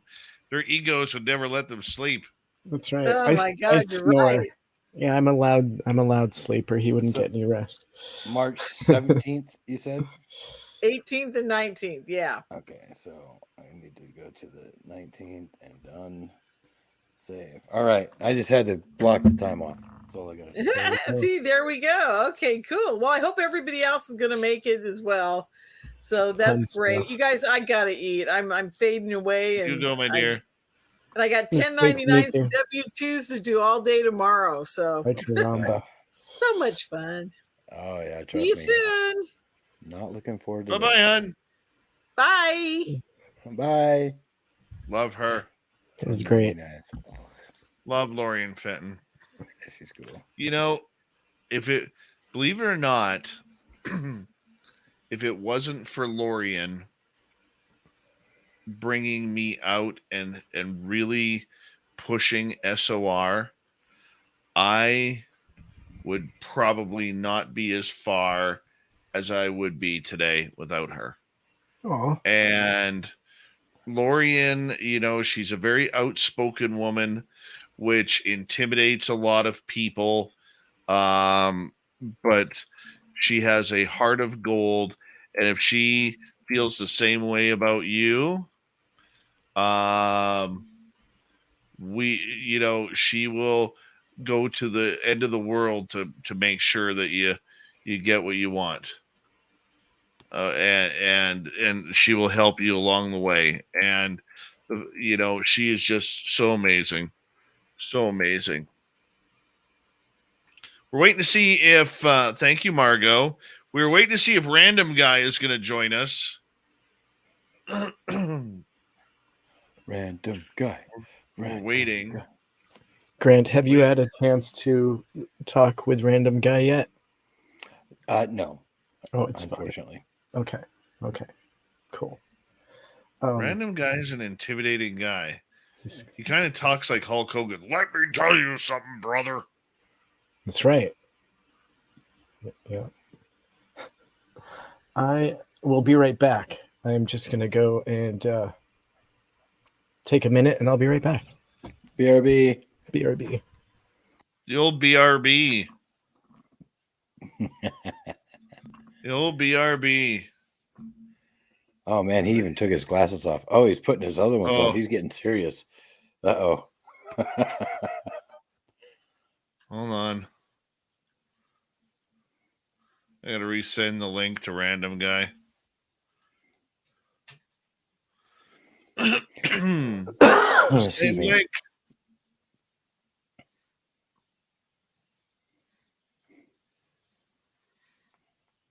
Automated emails. Ugh, kills me. Random guy, random guy. What am I on? Number 4? I'm on number 4. I think that's there. I'm gonna find this.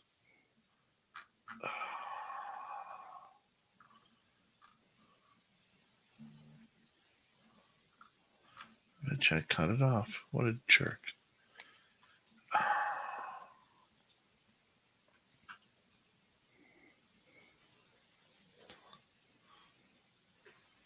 Hold on.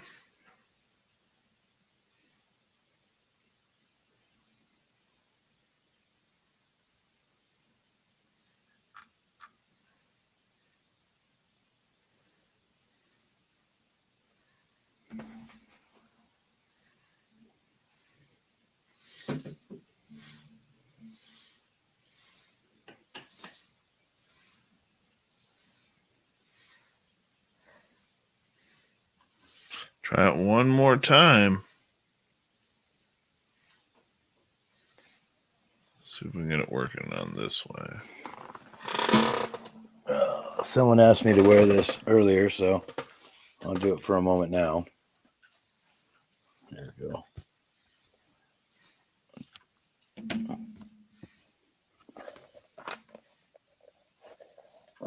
There you go, guys. Hold on, what am I doing?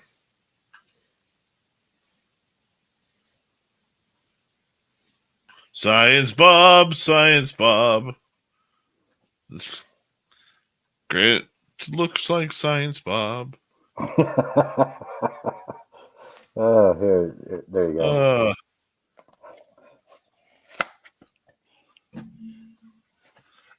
Thank you. Look how nice Margot is with her piano keyboard fingers. Mm-hmm. I've been listening to you for about 3 years, and I can wholeheartedly say that your interviews.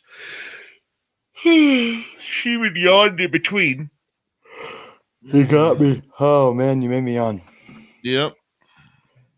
Oh. How many people does in the chats just yawned?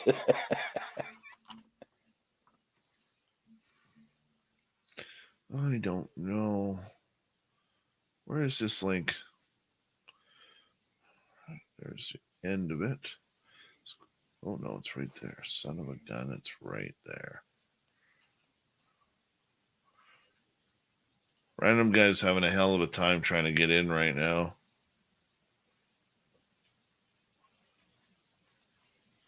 Cut. And should be around there. Hopefully it works. It says StreamYard is down. Ooh. Click the link. I'm going to try and click this. Hold on.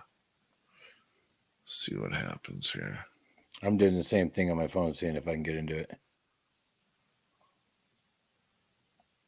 I think it's a broken link. Yeah, it says bad gateway. Weird.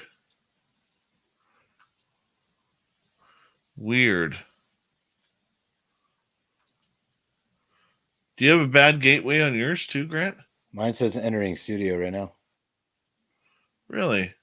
At the moment, but it's still loading, so I'm waiting to see what happens. Yeah, it let me in. I mean, if you look at the bottom. Can you put that? Oh, stop. Yeah, let's not do that, okay? Good Lord. Can you put that link in the private chat so that way little Timmy Senor can send it to random guy? Mm-hmm. Absolutely. Because it might be on my side. Sending it to you, Tim. Sent.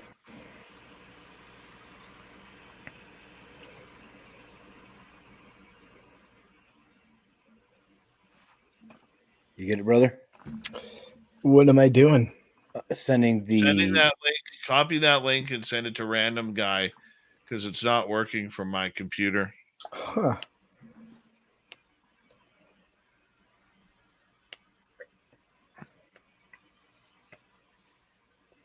Random guy, random guy.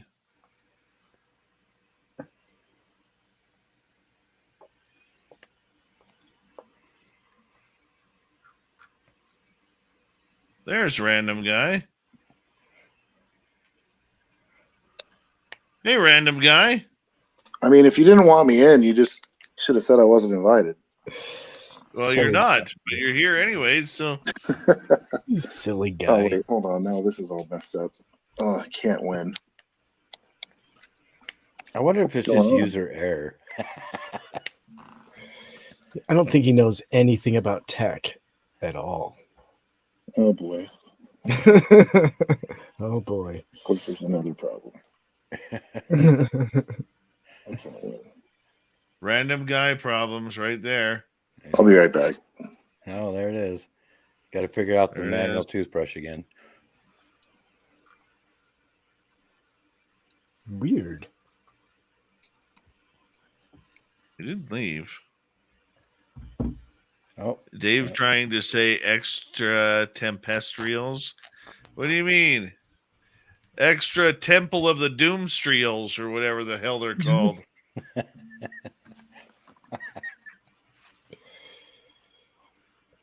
Oh, damn, Michael. Masters. It's Friday night. I still got to work. Dave tomorrow, doesn't so- talk about beautiful hair so much these days. I hurt, Wiruna. I hurt. Hi, Celestial One. All right, let's try this again. Can you hear me? Hey, random guy. Oh, my God. I feel like one of us. Oh, I love it. Hey, Tim. Random guy. Random guy. What's up, buddy? Good to hear your voice. It's great to see your icon, your avatar. I need to add one, actually. I actually have a StreamYard account for my other miscellaneous activities. It should be a broken computer, should be your avatar. I was glad to see I got a little validation from Science Bob tonight. You got a high five from him somehow? He confirmed what I was saying the other night about the HUD and whatnot. If you Oh, recall. right. Actually, is that actually a HUD or an on-screen display? To be Well, technical. so it depends. In that, it would be an on-screen display because that's a piloted aircraft, and I'm just using the cool term HUD, giving the flight data. Because a HUD would be on the helmet. It depends on the aircraft. Sometimes it's actually a small screen that's located on the front of the aircraft when the pilot looks out the window. So depending on if it's a modern, it's like a Gen 4 or newer aircraft, then yeah, it's built into the helmet. Hey, before I let Dave take off with questions and stuff, I had just wanted to run something by you very quickly. Do you have any ideas or concepts or information on time travel? Is that even something that we should be bothering with? I honestly couldn't give you any information on that other than what I would speculate on. Speculate for us. Not my Please. department. Okay. Unfortunately. Okay. And then, Are you a time traveler, random guy? Well, I was just here a moment ago, and I'll be here in a minute later. So yeah, in a way, just only one direction, unfortunately. Are you part of One Direction, random guy? I can't sing, I can't dance, and I'm ugly, so probably not. I've seen you. You're only half ugly. it's brutal. What's going on with the chat? Did you guys have questions for me tonight, or did you just bring me on to be in the Cool Kids Club? Cool kids. Cool kids. I mean, of course, Timmy has questions. Well, I actually go ahead, Timmy, because you never get to talk when there's an actual broadcast, so it's nice to hear your voice. What are you talking about? Tim and I went at it today.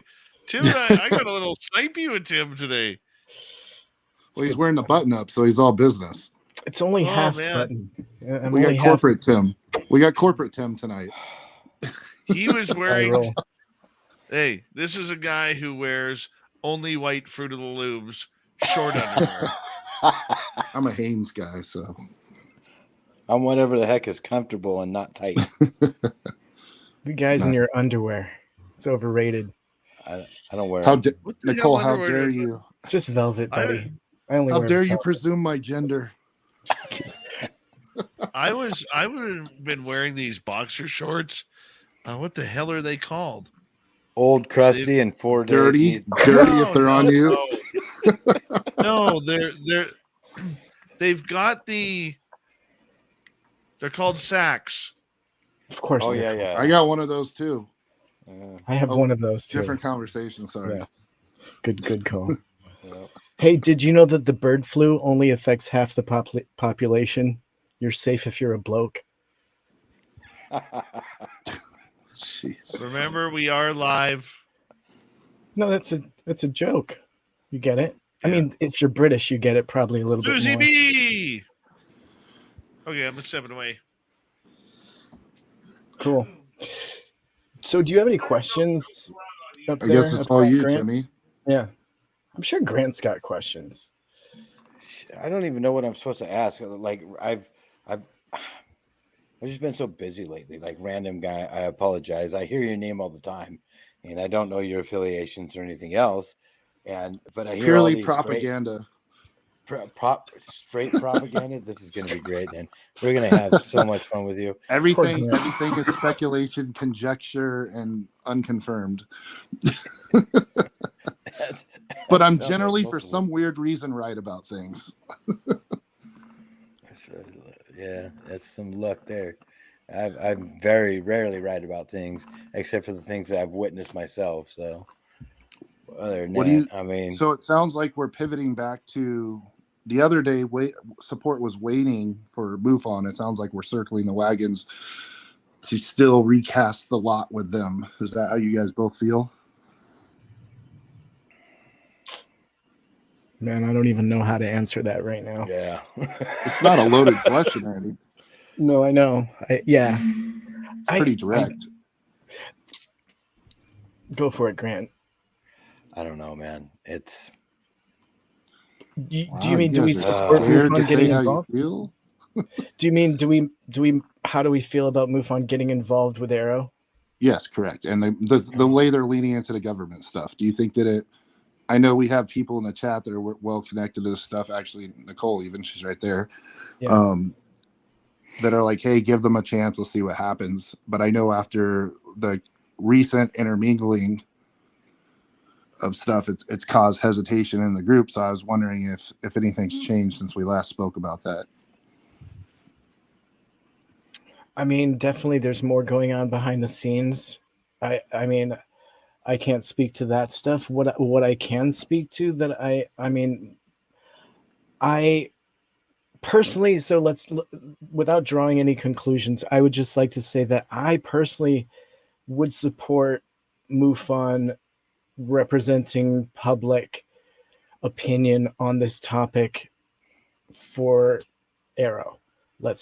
Very broad strokes. Like, we don't have anyone else. They probably are the closest to a public watchdog that we could possibly have.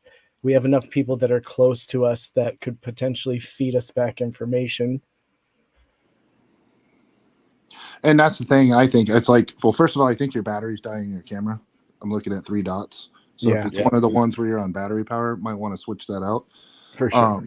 But secondary, yeah, I think it'll be interesting because you guys have the right relationships in place with people you can trust, and hopefully they can kind of spill the beans of, hey, this is not going a good direction, and tip you off so you guys can inform your audience. I'm hopeful of that. Yeah. Yeah, obviously it's very dangerous, but at the same rate, I have to admit that there's an element of it that makes me extremely uncomfortable, because I know that more than likely the reason that they're doing it is because of the dollar signs attached. Right. And the value of their data is directly linked to a $, and the fact that we've seen their rate of unidentified reports increase. Like, I don't know if that's due to more real reports or that they want their data to look like they have more to sell. Do you know what I mean? Very literally. Do you think it's more of a individuals trying to profit, or do you think MUFON's in need of money? Right, and so I think the importantly, organization on that front.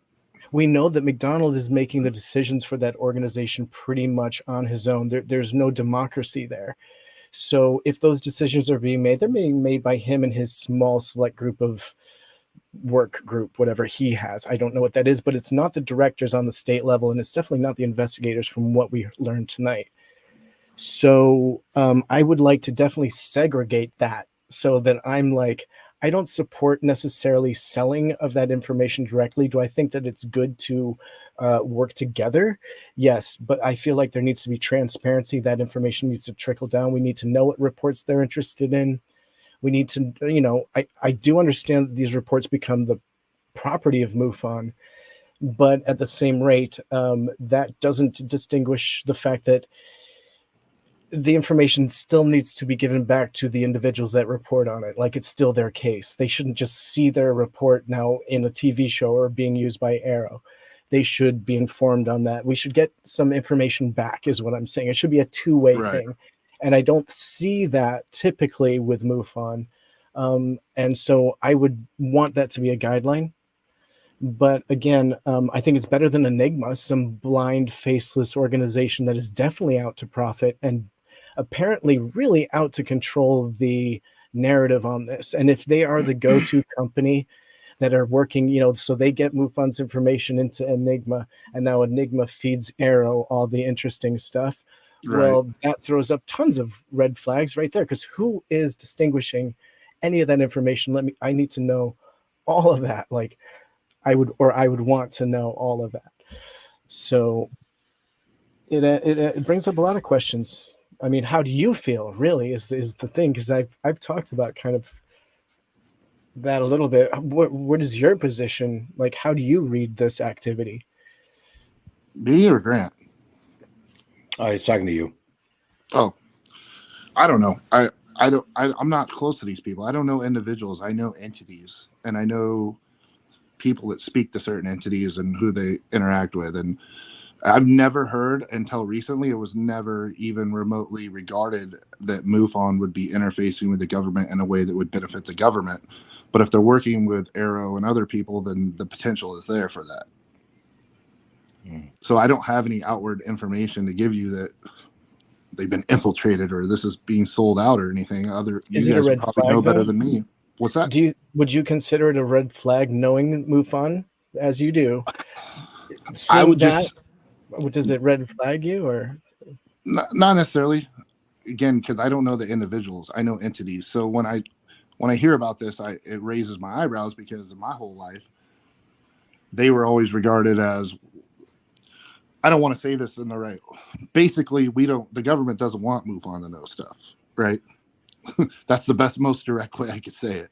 So if they're interfacing with them, then that tells me one of two things. Either potentially they're being controlled, misled to give misinformation intentionally to sell a story that the government wants told. Go look over here in this puddle. Don't look over here. Pay no attention to the man behind, the curtain. Or it's just flat out individuals are somehow benefiting from this and don't care monetarily. That's my gut feeling. I have no basis for that other than how status quos have been versus how it looks right now. I think Dave is muted. Dave's muted. Oh, that's good for him. I would agree that with what you just said there, random guy, that I think it's the second part. And I do believe that it's the ego of a few members on the board of directors of MUFON who have wanted to be or have the MUFON name tied with the governmental UFO story, thinking that's where they need to go for that popularity, for that money. And I disagree with that 100%, but that's just me. Hi, Social Dig. How you doing? but I think it is a move about ego, and that's why you're seeing a lot of backlash from a lot of the MUFON membership. And I think that backlash, once it comes out more, is going to be a lot more vigorous than what we're seeing already. Right. And I feel like I can't help but be, again, as a skeptic, as somebody that has not dealt in paranormal, ufology, or anything, that just knows the other side of the house pretty well. It's just very coincidental in a perfect way that the same, 1 or 2 year period that we're rolling out congressional quote unquote disclosure, all these videos are coming out, UAPs are coming out, ex-counterintelligence guys want to whistleblow all of a sudden. And then magically we have these two high-powered organizations that are being supported by the government to come out, and they want to be friendly with the community that they've shunned for decades. And the only common theme between any of it is A, money, and B, consolidation of power if somebody wanted to get out misinformation. To me, that's, and you don't know who the players, and maybe some people don't realize that's what's happening, but I mean, just looking at the big picture, to me, as somebody not close to this, I'm like, something's going on here. I like him. Yeah, and does that include the rollout of Enigma? Absolutely. Mm-hmm. Absolutely. We've already kind of we're not in the rabbit hole, but we're shining a flashlight down it right now with Enigma. So we kind of know who some of these players. I won't divulge any of the information I'm not supposed to, but I will say that there's definitely going to be some people are going to find out some stuff, and then it's going to get out, and it's going to cause even more speculation when they find out the actual names and faces of the people behind this stuff. And then when they see all of a sudden a corporation, because that's what they are, a for-profit company, rolling out completely, ambiguous and anonymous, and they're at the table with NASA, the NSA, top-level space researchers. Oh, and AARO and MUFON might help them out, and it's just like, okay, wait. So you're nobody knows who you are, but you automatically have a ticket to every show. That's a red flag. Sorry. Maybe it ends up not being that way, but I'm sorry, man. I'm a very skeptical person, and that just doesn't add up. If you and I started, you guys are well known. If we grab George Knapp, you guys, me, and a bunch of guys that just know people and said, hey, so-and-so billionaire is going to give us $50 million and have us start our own UFO database right now for the good of people, right?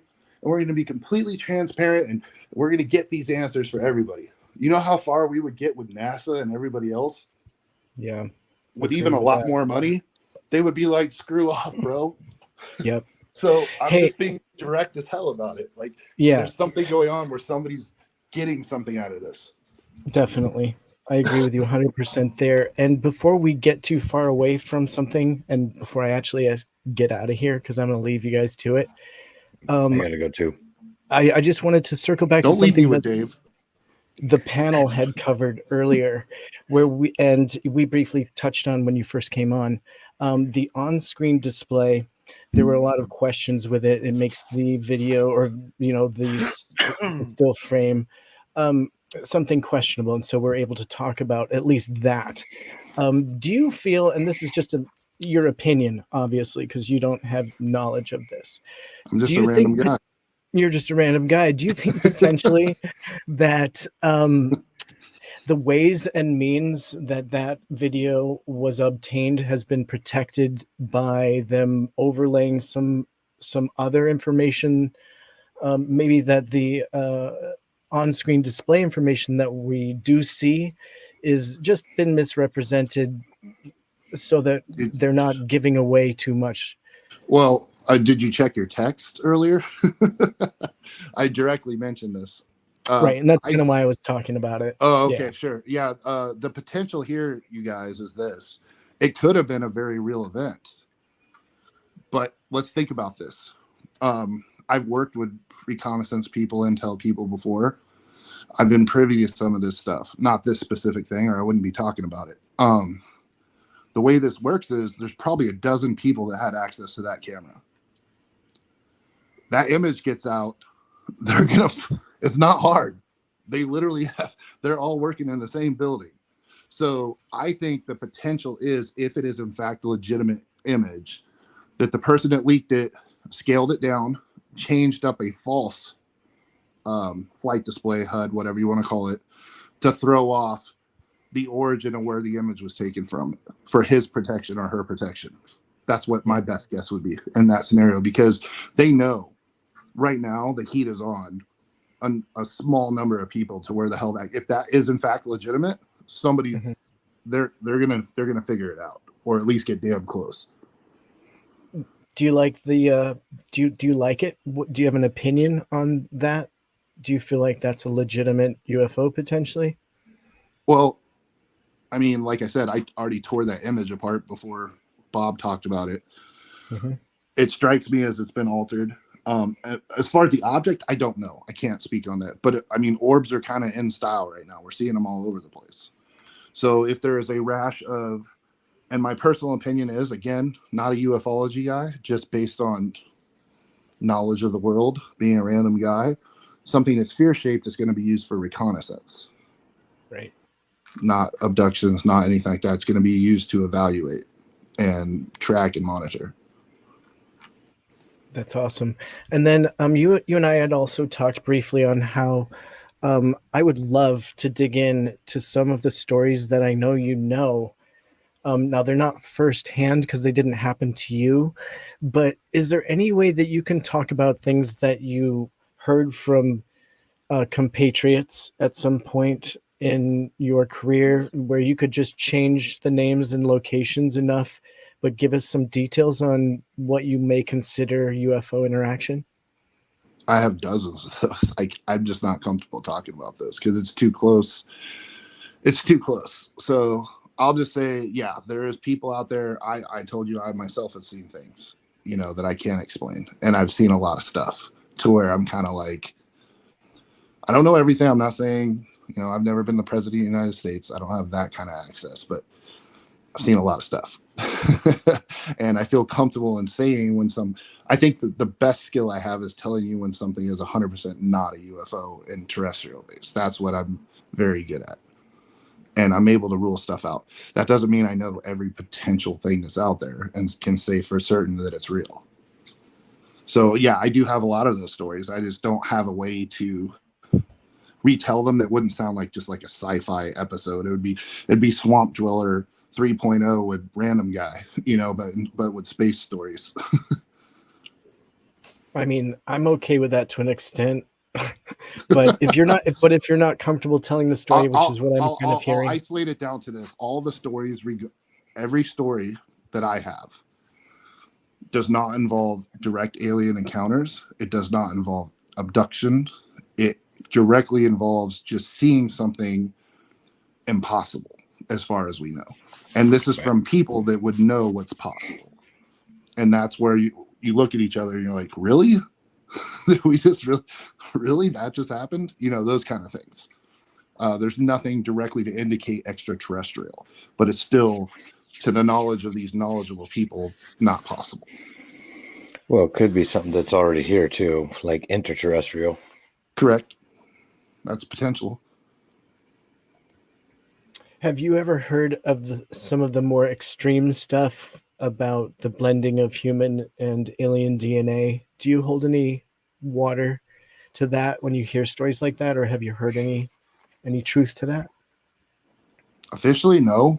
I mean, I'm curious. I've seen the stories. I've watched Discovery Channel, History Channel, read the websites, talked to people. I've seen animal experiment stuff. I mean, most of you can look that stuff up. It's been all the stuff they've done, the staring at goats, this, that, the other. So like, it would not be out of the realm. It wouldn't even, honestly, they could say tomorrow, hey, we found an alien body and we mixed the genomes with the human stuff to see what happened. And I'd be like, okay, I'm going to go eat breakfast now. That's cool. Like it literally wouldn't shock. It would not shock me that much. I would go about my day and just be like, oh, that's cool. We did that. I'm not saying that happened, but to give you an idea of the realm of possibility for me, I wouldn't even flinch. Yeah. Have But you I ever don't have heard any evidence of that. have you ever heard stories from reliable sources about us shooting down UFOs? Other than my grandfather trying to shoot them down. That's Right. the only direct. That's the only direct one. Which is an amazing And story, the missing. Battle of LA, that your Right. grandfather was a Yes. party to. I covered that on the After Hours show quite a while back. Yeah. His grandfather was there firing bullets at that thing. So Yep. yeah, he told us about that just the other night. So okay. Any other stories other than your family's personal? Have you heard of anything perhaps from our airmen of them firing at anything or No. being fired upon? Nope. And in fact, I've heard rumor, and again, if I had confirmation, I wouldn't be telling you because that would be a violation. I've heard a rumor that there supposedly don't engage orders for stuff like that in case, for two reasons. One, sometimes we test stuff against ourselves. So some of these fighter pilots and stuff, they're flying against our stuff, but they don't know what it is because we're testing it. And I think a lot of these sightings are that, to be honest with you. So I think that's part of the reason for that order. And then number two, if it's real, you're not going to win that fight. Like if anything, you're going to start the end of the earth. So I think that's a good no-shoot rule. And I don't think that's a thing. I don't think any fighter pilot or somebody in position to do that would do that without a direct executive order to do so. Now, is that an official thing that you've heard where the second part is that they would be no use because they overpower us? No, this is all conjecture, rumor. When I say rumor, that means I couldn't prove it to you if you tortured me. And is there a third reason? Do you think could there be another reason why they wouldn't want them shooting other than the two that you explained?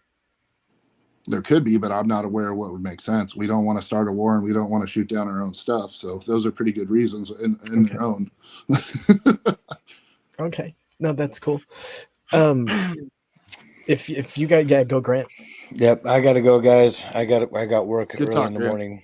Hey, it's good meeting you, my friend. And I'll talk to you again. Tim, Dave, love you both. Everybody in the chats, thanks for being here. Have fun. Dave, Great I'll seeing call you, tomorrow. buddy. I'll put it this way. I'll put it this way, you guys, in regards to the shoot down stuff. If we were really shooting this stuff down, if that was an order, so that's a standing order to shoot down UFOs, and they're actually, with the amount of UFOs that we're seeing and rumors hearing that, there would be so much collateral on that. It wouldn't be these isolated incidents. There would be thousands of airmen over the years that would have had these experiences, and none of them are smart enough, or I don't want to say smart enough, but they're not trained enough to be like an engineer for UFOs or rocket propulsion, let's say, right? Like regular ass dudes that are doing regular Air Force jobs. They would have seen these things and been like, holy crap, and told everybody. You can't keep that. That's like my buddy, I'm in Vegas, right? We gamble on games all the time. I'm in Vegas all the time betting. And everyone's like, man, the NFL is so fixed.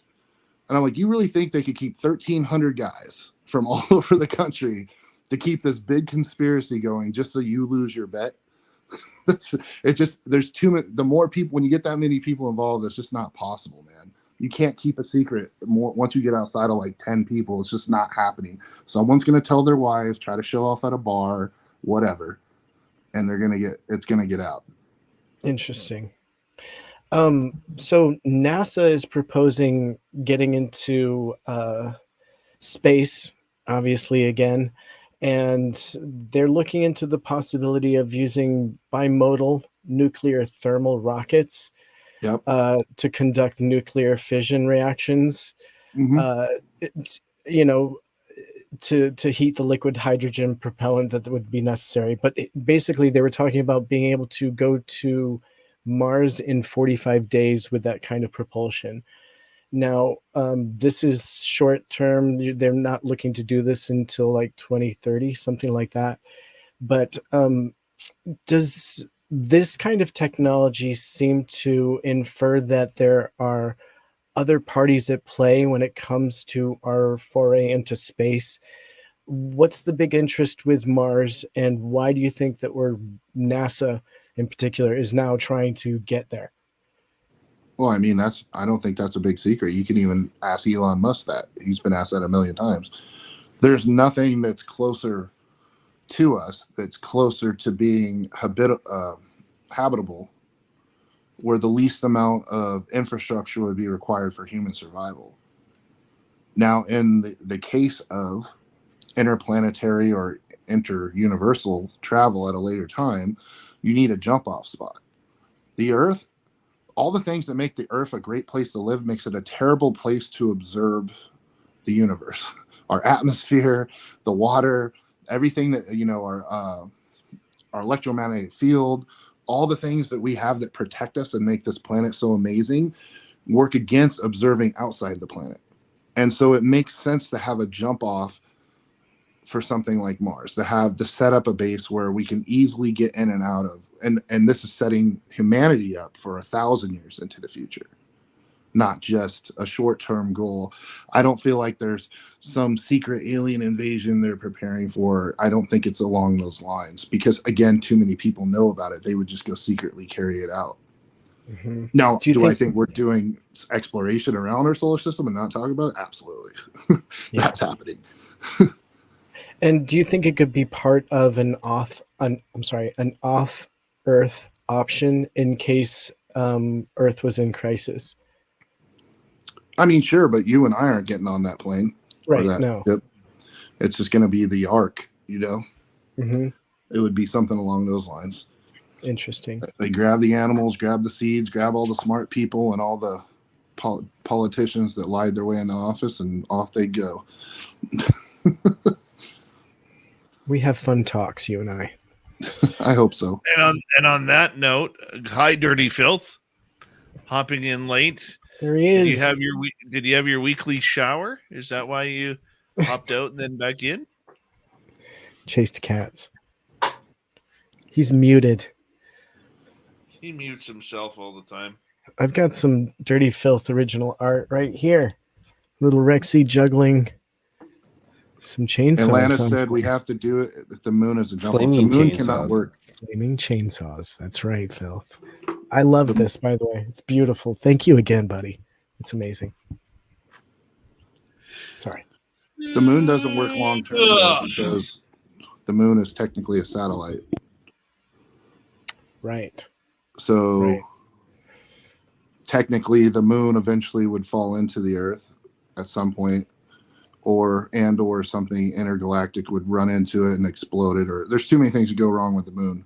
Mars is more stability, and it's further away. So if something was to take out the Earth catastrophically, potentially the moon could go with it. So you want to be a bit further away for something that's a jump off, more permanent space base. Yeah, man. Yeah. On that note, we're going to call it the night here because Dave has to work in the morning too. Oh, I remember when I used to work. Yeah, what's that like being working's for suckers. Random guy. Oh, by the way, I Melinda Leslie's getting curious. Melinda, you can shake. Melinda, you can shake the hand of random guy at our SOR Vegas party. Who is this guy? She says. It's a fair question. Very charming, handsome individual. Careful, Melinda's single. And she's looking. She's on the prowl. And she's amazing. You guys would probably hit it off, actually. SOR love connection. Let's go. Random guy. And I think she's even got Generation 3 night goggles. Ooh. Fancy. Yeah. I mean, if that's not a perk, I don't know what is. Well, I appreciate it, boys. It's been fun. Chat, I love you. Good night, Dirty. Have a good night. Don't forget this weekend, everyone. You got Jessica Jones and Off the Trails after hours as well. Saturday and Sunday night. I will be back on Monday. And Dirty Fylth will be around painting as per usual. And don't forget UFO Con 2023 in San Francisco, California. You want to go there March 19th or make that 17th through 19th. Then May 19th through 21st, the Vegas party for all the SOR fans We're going to have a blast there. Get your tickets by going to info@spacedoutradio.com. Check the ticker below. It's all the information right there. Thank you to all our super chatters tonight. We'll see you next week.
Stay healthy, my friend. You too. You need bail money, give me a call. Always, Dad. Take care. You too.